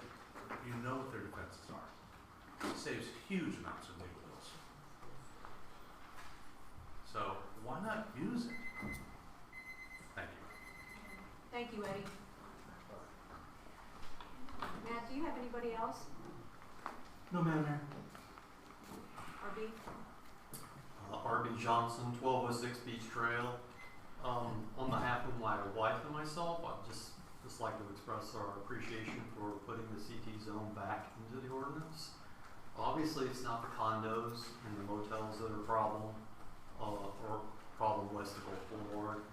It's places like the large house next to us that has no rules or regulations on behavior. You know, that's really the issue, those types of residences. And I just had to call the sheriff's deputies a couple of nights ago because of the noise coming from the deck next to us. It was almost 11 o'clock and we wanted to go to bed, and it was not possible to go to bed. So the sheriff's deputies came, they did their job, and it quieted down. But it started up again last night. And just as I was reaching for the phone, it was about 10 minutes after 11, they finally went inside. So we still need help on the west side of Gulf Boulevard. The other issue I wanted to address is the fact that obviously we're not talking about any longer limitations for use of hot tubs or pools, or keeping them out altogether, keeping people out of those water-based activities altogether. But I would suggest, if it's possible, that when we're talking about, there's a couple of provisions in here for quiet hour limitations, and also the section about required postings at unit entrance, that maybe you should put some more specific language in there that draws the vacationer's attention to the type of behavior we do not want to see after 10 o'clock p.m. And I would suggest something to the effect of addressing the noise, that say something like, this includes but is not limited to excess noise emanating from pools, hot tubs, decks, lawns, and residential structures. In other words, if you don't bring it to their attention, they're not as likely to think about that this is a behavior that's prohibited or that we frown upon. So if it's possible to put something like that language in those two sections, one or both, or however, I think that might be helpful, because even though it's saying you cannot be, for instance, out on a lawn or a pool or a deck or whatever, you just can't be noisy after, or excessively noisy after 10 o'clock p.m. 10 o'clock p.m. Not even inside your residential structure with the windows open and, you know, disturbing neighbors. So that might be a way of dealing with that without it being too generically phrased in the sections having to do with quiet hour limitations and required postings at unit entrance. The more you bring it to people's attention, the more likely are they to follow the rules. You know, the more specific you are. Obviously, you don't want to get insanely specific, but I think you get the drift of what I'm saying. So thank you very much for what y'all are doing tonight. I sure appreciate it. Thank you, Arthur.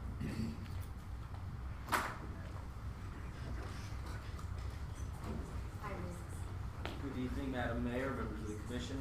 Loop Road 2240 Bel Air Road, Clearwater, Florida. And I'm here representing a number of short-term rental owners.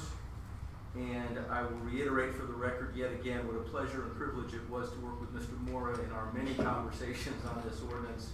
I can summarize this real quick. It's a lot easier to challenge an ordinance than it is to adopt one. And having said that, I went through the entirety of this ordinance, all 28 pages.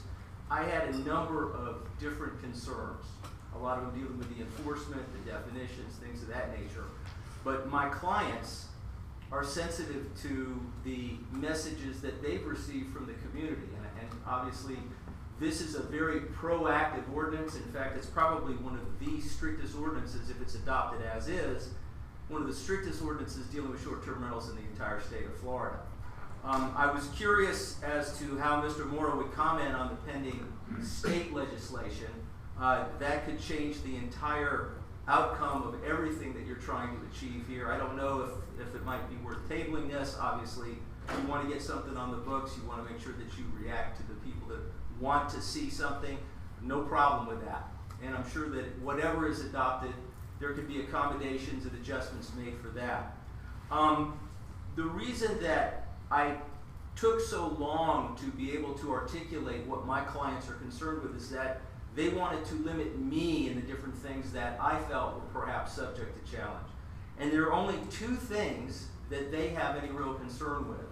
Again, not to belittle the Byrd-Harris Act or talk about investment-backed expectations, but one of the issues that they observed, and something I think you should consider, is that with the limitation of a cap at 10, even with a grandfather or something to phase back to from 12 to 10, when you have a large house with that many bedrooms, it's okay to have limits to 2 people per bedroom, but they would like to see a limit of 12. Not beyond 12, but they just wanted to be able to accommodate for the larger structures that, as an investment-backed expectation in building that structure, they certainly believe they had the right when they built it to continue to rent to that number. There are some that are bigger than 12. The compromise they suggested was if we've got a house that has sufficient bedrooms, which you can certainly verify through the site plans that are submitted, then perhaps they should be given the ability to stay at 12, not exceed 12, but that's really where they wanted to limit that. The other issue that came up, and this is something that I've been involved with for decades, is dealing with noise ordinances. And I would have to agree that most of the issues that I was sensitive to in listening to the residents, and I have to agree with the sheriff, this is largely a noise issue. I think you can address that, but if I could just finish with this part, 3 minutes went too fast for me there. I looked at that, the 60 decibel limit is a normal conversation. Vacuum cleaner is 75, a household refrigerator is 55. I would urge you to take a good look at the Pinellas County residential decibel limits. 72 from 7 to 11 and 55 from 11 to 7. I think that that's more reasonable. I just don't know how anybody's going to be able to enforce a 60 decibel limit since that's a normal conversation. If you have more than 2 people outside speaking, obviously that's the way it goes. But I just want to end with this.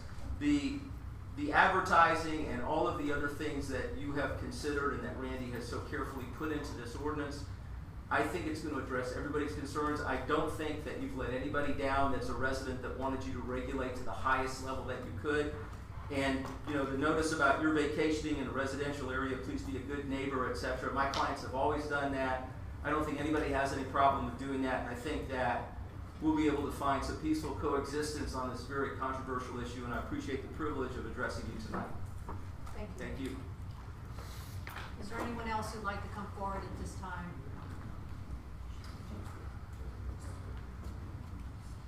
Hi, Kelly Cicerek, 448 Harbor Drive South. There's been a lot of surprises to me tonight and a lot of very careful consideration among you, and I appreciate that. Can you move the mic closer to your mic out of your mouth? I'll kiss it. With regard to Byrd-Harris, I'm not terribly concerned about Byrd-Harris style lawsuits because we're talking about legally added bedrooms.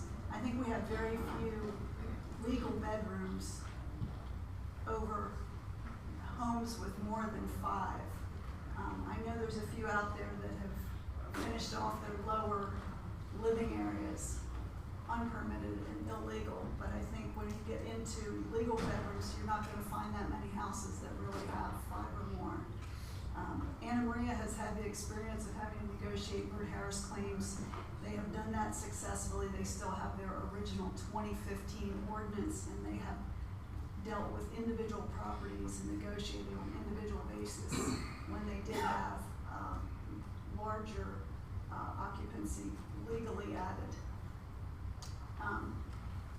With regard to the maximum occupancy, I agree with the removal of the word overnight. Occupancy should be the same 24 hours a day. If you're on site, you should be presumed to be an occupant. That could be added to the definitions section for occupant. It's anyone that's on site at the property, and it's easy with our placard system on the exterior of the home to see what the occupancy is. 10 o'clock comes, hey, if there's more than 10 and the occupancy is 10, the rest have to go. The other thing that we lost from the March ordinance was the outside amplified sound, and that is pretty easy to enforce. Vacation rentals do not have to be permitted to have outdoor speakers or boom boxes. Indian River County, they have a separate amplified noise ordinance that applies only to vacation rentals. That's been challenged in court, and it's been successfully upheld and retained by the county. So, if anybody wants to stand up and add in, outside amplified sound prohibition and outside speakers, I would really welcome that. Thank you. Thank you. Everyone else, we want to wrap this up. We have 2 more work session items, so if anyone else would like to speak, I'd like you to come forward at this time.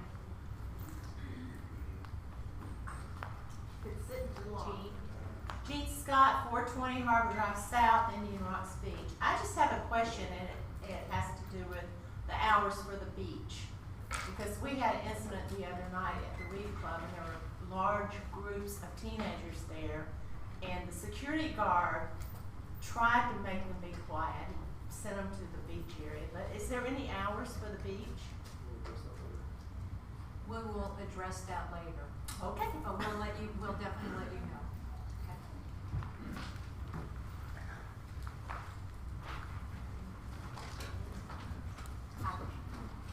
Good evening, Darlene Rusnowski, coming on behalf of 450 Harbor Drive South.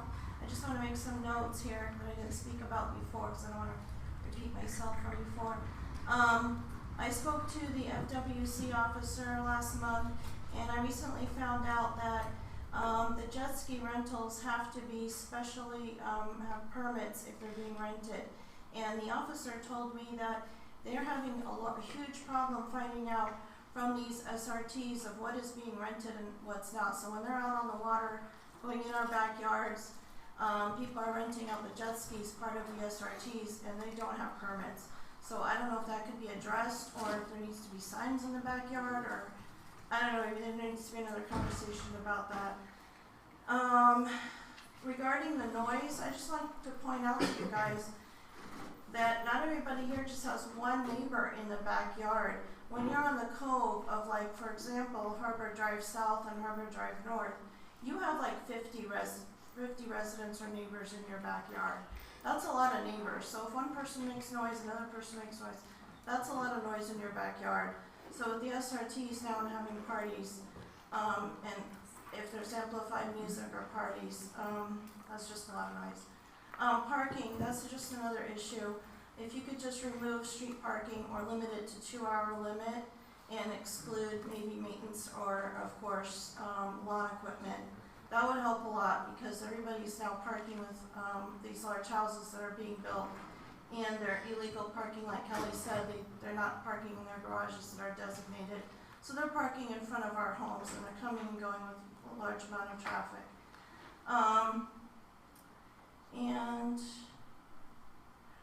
That's about it. Thank you very much. Thank you. Is there anyone else this time before we close the public hearing?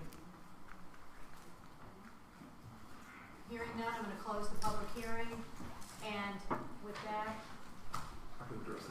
yes, Greg? One of the Zoom individuals earlier asked about the requirements in section 18-206, the renderings for the inside, outside of the home. There's no requirement for that to be drawn by an architect, engineer, et cetera. That would be handled by staff if we did not receive a drawing that's quality enough for us to determine what we need to determine. Then we have to go back and do more work. As far as hours at the beach, it's open 24 hours a day, 7 days a week. And any issues on the beach would be dealt with, as we talked before, in reference to noise, and the sheriff's office should be called to deal with that. Thank you, Greg. With that, I am, at this moment, I'm looking for a motion on this. Sorry, I just got What? Sorry, I just got that. Motion on what? Ordinance number 2023-02. What is the pleasure of the commission? Make a suggestion. Yes, sir. Maybe a good idea for Randy to recap his list and make sure he's covered everything, and then. Thank you, Mr. Manager.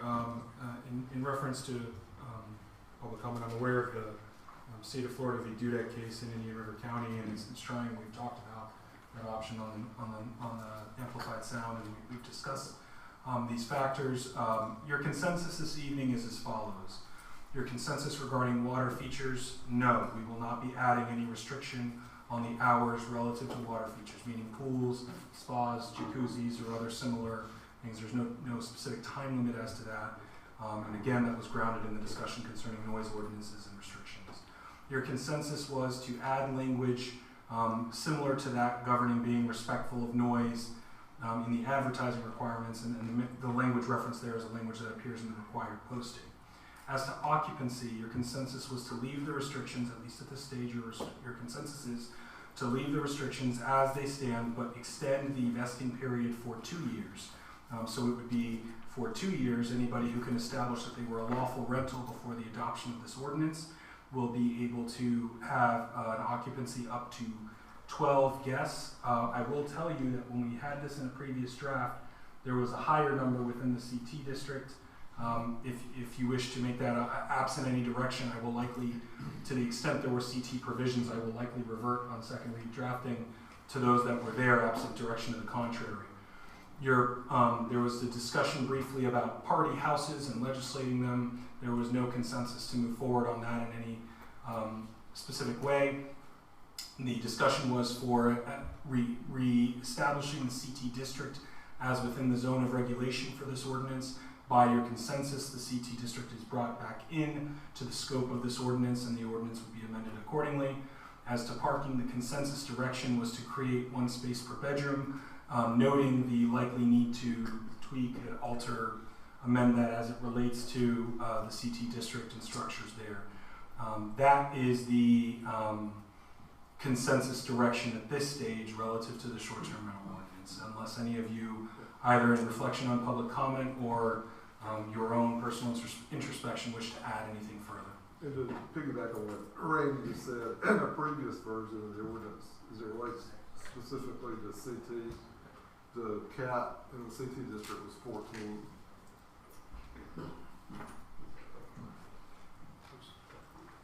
14 total to 12/14. It was, my recollection is it was 14 throttled down to 12 after the vesting period. okay. With that being said, I'm looking for a motion.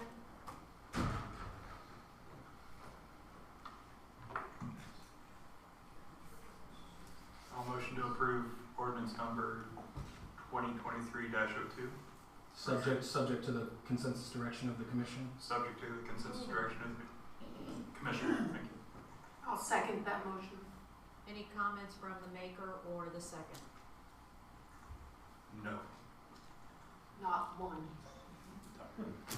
Hearing that, Deanne, would you like to call the roll? Commissioner Houseworth, Yes. Commissioner McCall, Yes. Commissioner Vaughn, No.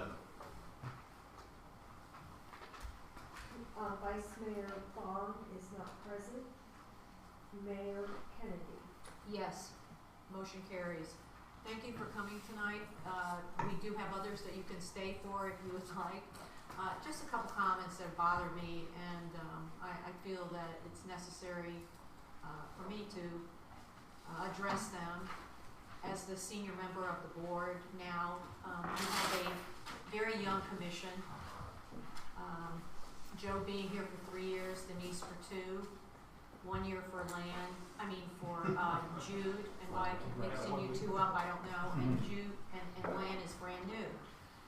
That being said, there have been, I appreciate those of you on social media who have really held the back of the commission, because this group has worked incredibly hard with the information that we've had. We went above and beyond the call of duty.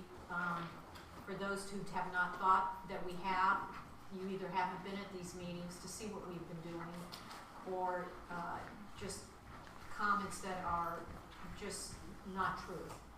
And I want to definitely thank the commissioner.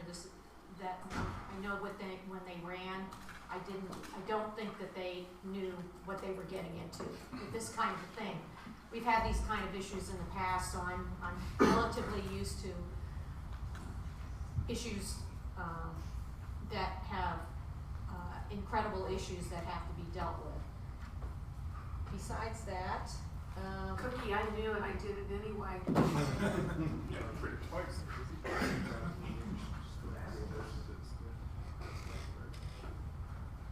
And with that, it is 9:22, so I'm gonna have to have a motion to continue for the last two agenda items. Is there a motion to continue?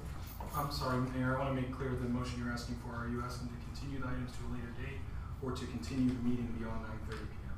I'm gonna continue till 10. So extending the length of the meeting. Is there a motion? I'll make a motion to continue the meeting only until 10. And with that, we'll. Is there a second? Is there a second? I'll second. Okay. All in favor? All in favor? Aye, thank you. We're gonna move to agenda item number 8, a work session item, discussion only. This is the discussion of the side yard setbacks in the CT zoning district. And with that, are you going to address this? Teddy? Thank you for coming. We had previously discussed the CT side yard setback. Teddy, can you speak up just a little bit? Sorry. Act like you're at a party house, eh?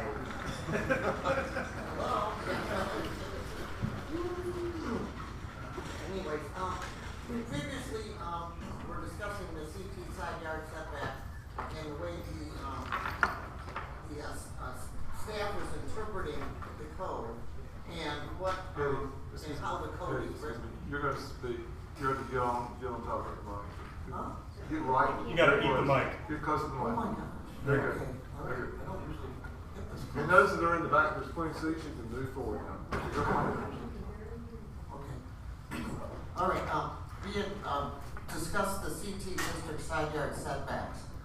And, the way the code is written, it was.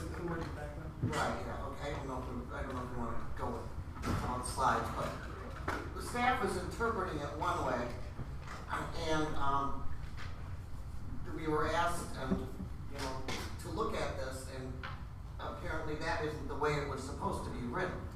So, we went back to the planning commission and discussed it with them, and they suggested that we amend the ordinance to ensure that its explicit terms establish absolute setbacks, which would be applicable in the same manner from the grade to the roof of the building, and not in a manner that the building was stepped back.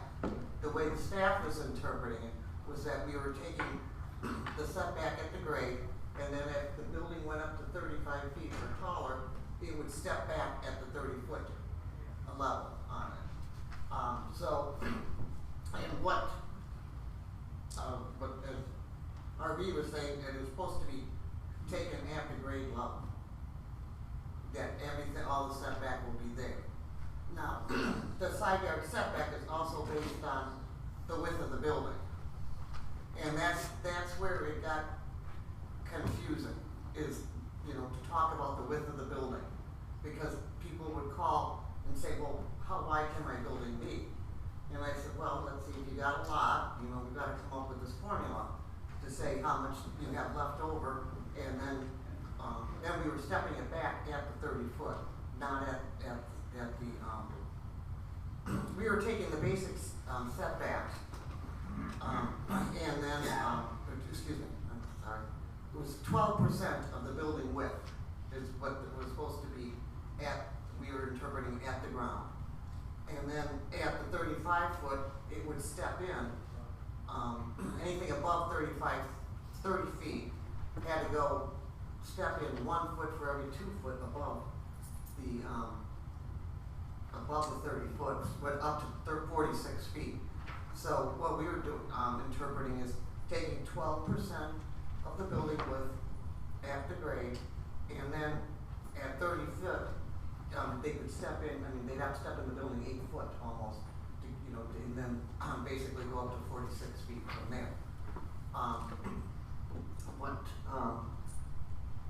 The intention, I guess, of the code was to take the side yard setback at grade, plus anything above the 30 foot would be taken at grade too. So you're gonna have 12% of the building width, plus another 8 feet on each side to get the actual setback of the building. And so we brought it to the planning board, and they said no, that they felt it should be taken all at the grade, not step in the building, and that's what it is. But it needs to be clearly spelled out in the code. If I could add just to that, I want to be clear, especially as we have a newer member, for understanding the separations of powers here and what's going on. You have a legislative enactment. The administration is interpreting that legislative enactment for the purposes of administration, as it should, meaning like that is their job to make that interpretation. Some residents have expressed concern or objection to the way that the ordinance is being interpreted and administered. This body does not have the ability to tell administration how to interpret and administer code. You have the ability to change the code. So if the way it's being administered is not to your liking, and this was the advice that I gave the Planning and Zoning Board as well, there were some members who said, it looks plain to me, it says 4 every 2 feet. I don't know how you reach that conclusion, as I said to them, as someone whose livelihood is words, there is a way to reach both conclusions, or either conclusion. It may not be one that seems as immediately obvious to somebody, but I can tell you, you can get there. And so if there is confusion, the best approach is to change the language to avoid the confusion. Now, the question becomes one of policy at that point on if we're going to change it, question one. Question two, how are we going to change it? Planning and Zoning Board's recommendation was that Hetty, can you go back to this slide? Are you able to go to the slide with the language?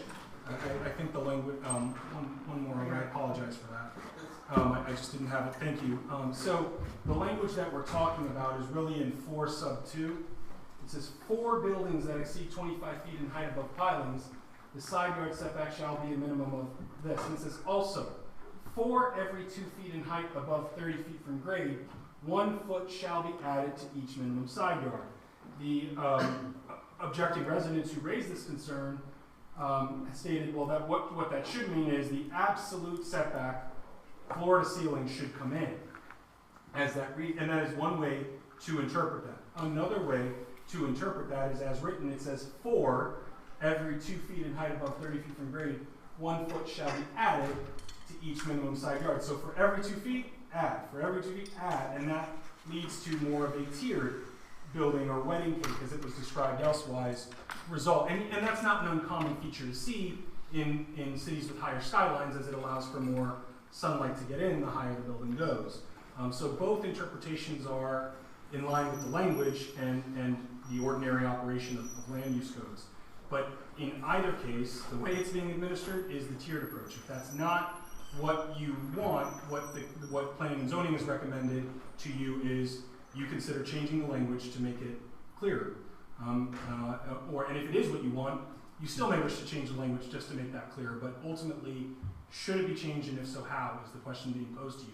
We are not on a reading of an ordinance. This is work session, let's just brainstorm, and if you have a suggestion and a consensus, we would have to present an ordinance at a later time that would still go before planning and zoning and then come to you on first and second reading. This is, before we do anything, I'm not gonna draft something unless I know the consensus of my commissioners want it done. So is there, what say you, commissioners? Madam Mayor? Yes, sir. So the question that I would pose is the intent of the original language. Is there anybody around to kind of tell us what the intent of the... I suggest you may have, when we get to public comment, you may have some people speak to what their description of the intent of the ordinance was. I will tell you that as a matter of law, in statutory, what we call the canons of statutory construction, reverting back to the legislative intent is an argument of last resort, where you start with the plain meaning of the terms. The plain meaning of the terms are capable of either interpretation. That means the interpretation is viable. The intent may inform which direction you wish to go, but it will not bind the interpretation of the administration today. I just want to make that clear because that has been part of the discourse. So should we make changes, the intent would be a valid question. And you may get some insight on that in public comment or otherwise. I was not here, I did not draft this. I'm going to ask when we do, I'm going to have Rick McFall, who's the chair of the planning and zoning, who was involved, just for you to kind of come up and give a couple comments from that meeting. If you so desires. If you would like to. Sure. I know you would like to. So. Want me to come now? Yes, come on up now. So Mayor, are we opening public comment? Does anyone here have anything else that they want to say before I open public comment? No. Okay. Ladies and gentlemen, Rick McFall, longtime resident and a very great volunteer who has been on this board a long time. Well, thank you, Commission, so much, and thanks for all your vote of support over the years. And I really do try to look at it from a perspective of what's best for the residents of Indian Rocks Beach. So this came up obviously as a question mark because there had been a notice change in the interpretation of this particular provision in the Code of Ordinances. The Planning and Zoning Commission looked at it from a concept of, number one, why was the change, which was explained to us by the city attorney. And it basically boils down to, at least in my opinion, a change of the interpretation regarding a setback. The definition of setback in the codes is pretty much a one-liner. It says basically distances from property lines measured from each property line, basically, which mean, you would assume that it goes from, earth to space, basically. So, why, from a standpoint of change and all that, what's the impact with this? And also I believe the city staff had also recommended that they make a more liberal interpretation as well, i.e. changing the ordinance to where RN2 and CT were the same. And there's reasons why we discussed that we didn't think that was probably a good idea. One of them, the primarily reason is there's a big difference in density requirements between RN2 and the CT zoning districts. The difference is almost double. So there's also an issue of green space and drainage. Basically the way the ordinance reads, and from the past, according to what RB has told us and others that I've talked to, the original intent is to discourage height in the city. In other words, we didn't want a canyon effect like you see down in other communities to the south and the north of us. And by the way the ordinance was interpreted, you're going to pay a penalty if you go up higher than 2 stories. And that's what it basically boils down to. So green space and drainage comes to mind when you think about these things. Serviceability, if you've noticed, I don't know if y'all have noticed, but I've noticed, because of the density increasing in the city as it is now, you're seeing more and more service vehicles using public space to accomplish normal tasks like replacing air conditioners Amazon, UPS, servicing the restaurants. They're all in the center lane of the of Gulf Boulevard or in the beach accesses, denying parking spaces to people on a daily basis because of this servicing issue. Because unlike the condominiums, for example, at 9th Avenue, where there's plenty of green space versus the height of the building, most of their activities can be accomplished on site. Whereas if you change those setbacks to narrower, in many cases that would not be the case. It's also the issue of parking. The green space also translates to more space to have cars parking in an overflow situation, because obviously the higher you go, the more you're going to see more and more cars from that standpoint, or some sort of transportation vehicles on the property. There's also hazards which come to mind mostly during hurricanes or extreme events, in the winter when the storms come through. That would pertain to basically the Venturi effect of wind, because when you have narrow passages for a given amount of wind to go, it accelerates the wind through those areas, so that would have a tendency to possibly cause damage to properties behind us. And that also would include also in stormwater inundation in the case of a hurricane, because basically then the beach accesses become conduits or rivers in that respect when you reduce those distances.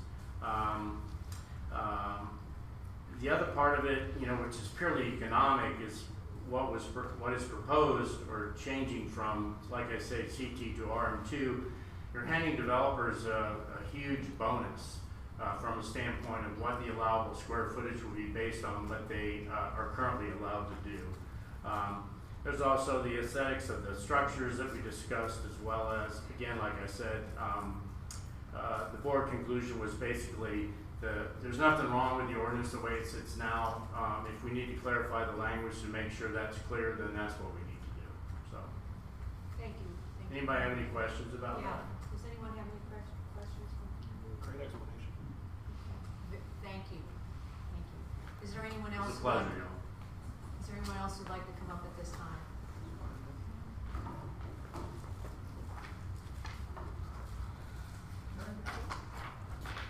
Hi, Kelly Sisrick, 448 Harbor Drive South. I spoke at that planning and zoning meeting, and my comments are in your agenda package. I'm just going to reiterate those in case you didn't get through that 240-page agenda package to the end. In the staff recommendation, the side yard setbacks at ground level were decreased, and I would not want to see 46-foot tall buildings closer together. So it's too much overcrowding. I'm always concerned about drainage. If the buildings are allowed to be wider, then there's less ground to absorb the rain. And beach trail doesn't drain well. So the smaller side yard setbacks would worsen that. So I think you need clarifying language that the side yard setbacks go from the ground all the way up and can't just be stepped in like a wedding cake. That might work for some urban centers like in New York City, but I don't think it works for Indian Rocks Beach. And I have viewed that as an unnecessary and undesirable giveaway to developers, because it doesn't increase the density and intensity in an already crowded part of the commercial tourist district. So I hope you can add that clarifying language and have that stricter interpretation of our code. Thank you very much. Thank you. Is there anyone else who'd like to come forward? Don House, longtime resident. Would still be planning and zoning, except I was kicked off because they needed fresher ideas, which meant I did not buy into the A2K one rent call. But anyway, so when it comes to CT zoning, all right, I think there's a lot right next door to me that's getting ready to build, all right, and he has two choices. One, I'm kind of OCD. I don't know if everyone is that, but anyway. But when I buy something, when I find something I like, I buy a lot of it, right? Well, I bought about a year and a half ago. I bought 12 pairs of shoes that I like, and I put them on my shelf, and it looks really nice. Where I've got 3 layers of 4 pairs of shoes. I mean, 4 boxes of shoes. It looks really nice. Okay, it looks really good if you're buying shoes. It looks like crap when you build condos on the beach. All right, and what this thing has, like the lot next door to me, he can build 12 units That's all he can build. He can build 12 units. That's it, all right? Now, do we want 4 shoe boxes? 4 shoe boxes, 3 rows high, and that's what we want? Or what Gary wants to build, he wants to build 10-foot high ceilings, which you cannot build without coming in a little bit, all right? So he wants to build 10-foot high ceilings, which will be very classy units, all right? The top units will be smaller because he has to come in to accommodate, come in on the top ones, but the bottom 2 rows will be at the setbacks that are now in place. What has to happen if anybody comes with a development, pretty much anybody in the city, they're going to end up in front of y'all. Okay, that's just the way it works. So have the ability to work with someone who says, look, I'm going to build something that looks like 12 boxes of shoes stacked on top of each other, or I'm going to build something that's classier, 10-foot high ceilings. It's going to have a little bit of style to it, maybe like a wedding cake. If you think that looks bad, no, don't get married. But anyway, it has a little bit of character to it. So if somebody comes and they're not asking for more units, they're saying, we're allowed 12 units. These are the 12 units. This is how good we want them to look. Then do it. Stop getting these stupid shoebox. We have plenty of those up and down the beach right now. They just, shoeboxes stacked on top of each other. Have a little style. Thank you. Thank you. Is there anyone else who'd like to speak on this item?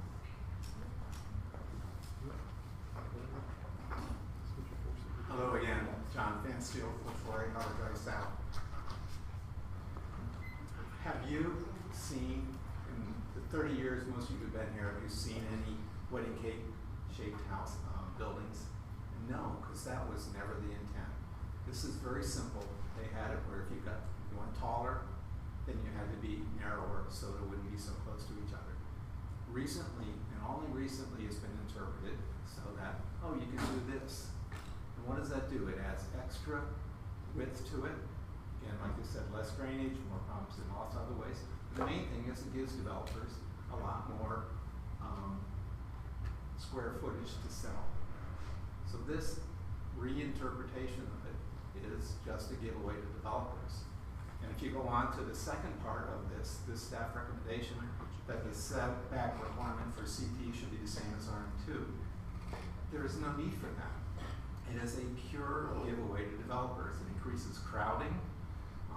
CT has twice the density of RM2, so the smaller RM2 setbacks are not appropriate there. The charts on page 21, which is in your package, will show you what this means. 120-foot lot, the way it is now, according to code, can only be 82-foot wide. If you switch it to RM2 setbacks, it can be 100-foot wide. A 60-foot building, that's 2,000 extra square feet of sellable space to that developer. Depending on property values, there's just a house just sold for $1,000 a square foot near me. That is $1 to $2 million of extra sellable space. It's just a pure giveaway, and it makes the more overcrowding of our area, and certainly our residents are against any more overcrowding. So I would strongly recommend that you don't consider the RM2 setbacks in CT. There's no reason. It's just a pure giveaway. Thank you. Thank you. Is there anyone else who'd like to speak at this time?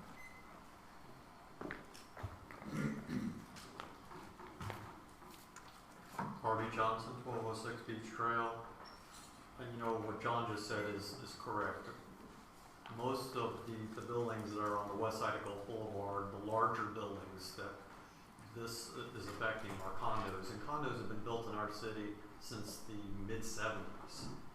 And for over 40 years, you never saw these buildings subjected to setback requirements that said you needed to pull in the upper floor when you got above 30 feet above grade. It's only been that in the last few years that this interpretation has come about, and that's what grabbed my attention when I started seeing buildings that had somewhat of an odd shape, and I started putting 2 plus 2 together as to why we were starting to see those buildings.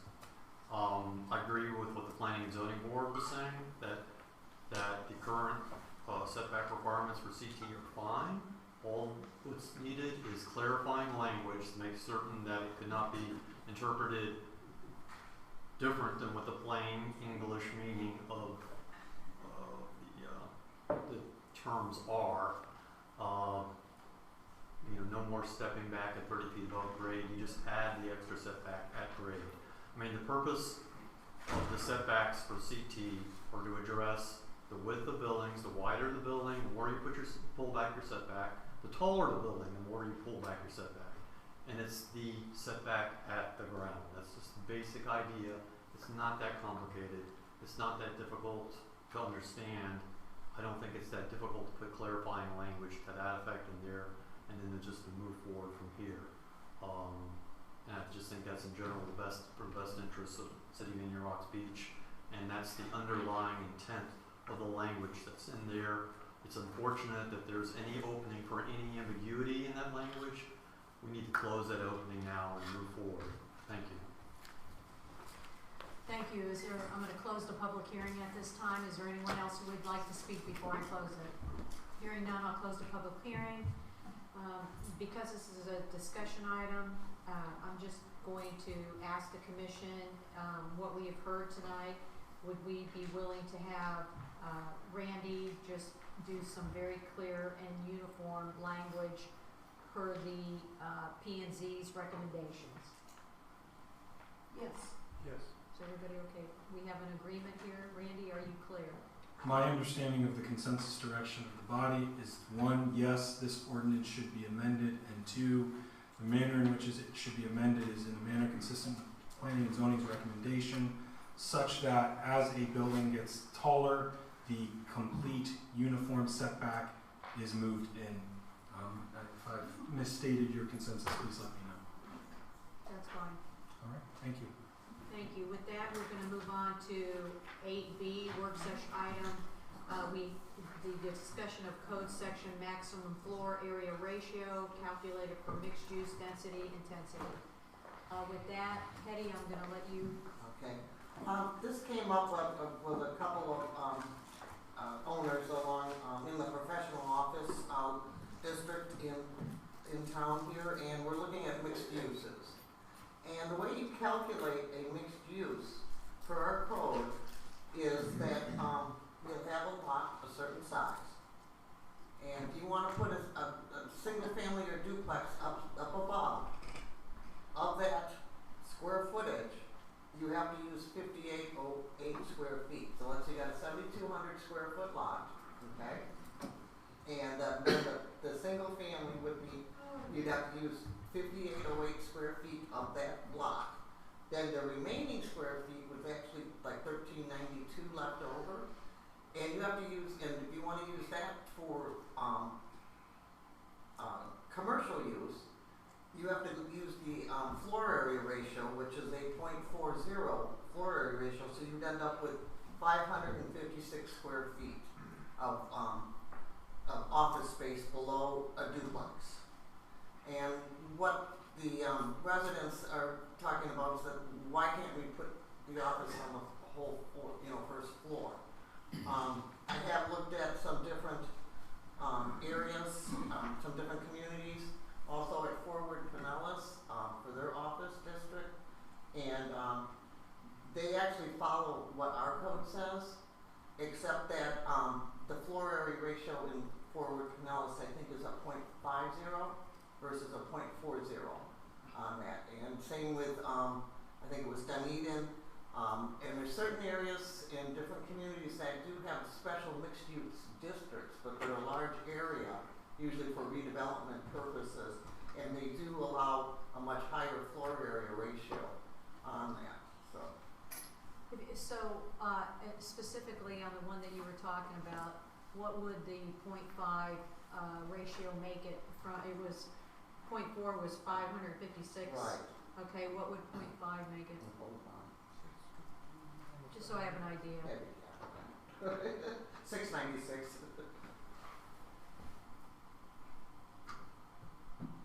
And if I could, one of the things that discussed with Hetty about this is that I think that if you use the Dunedin ordinance or you use now we asked her today to look at Fort Pinellas, the countywide rules.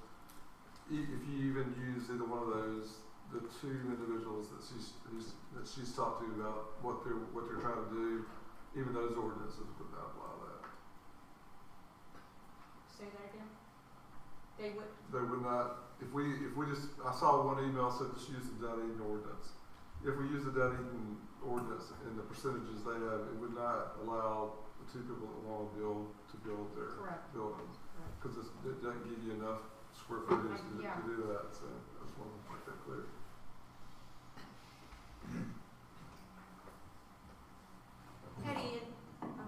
I was just going to say, it's my job to advise you, in as much as it is perfectly the democratic, organic process for an individual to say, I think folks should look at this. I just want to make sure you understand, as you're talking about amending your land development code, whether it be within a district or town-wide, you're not doing so as to a specific property. You are doing so in a way that may change that scope in that zoning district or in whatever scope you're applying. Hetty, if you were going to make a suggestion because of the few properties that have come forward, what would you suggest? Originally when I met with the two owners, they were going to develop the property together and do like 4 units and then some commercial underneath it. And I think at that time it came pretty close because they were going to put garages in the back, and then commercial in the front. And that seemed to work, but when we went to their individual lots,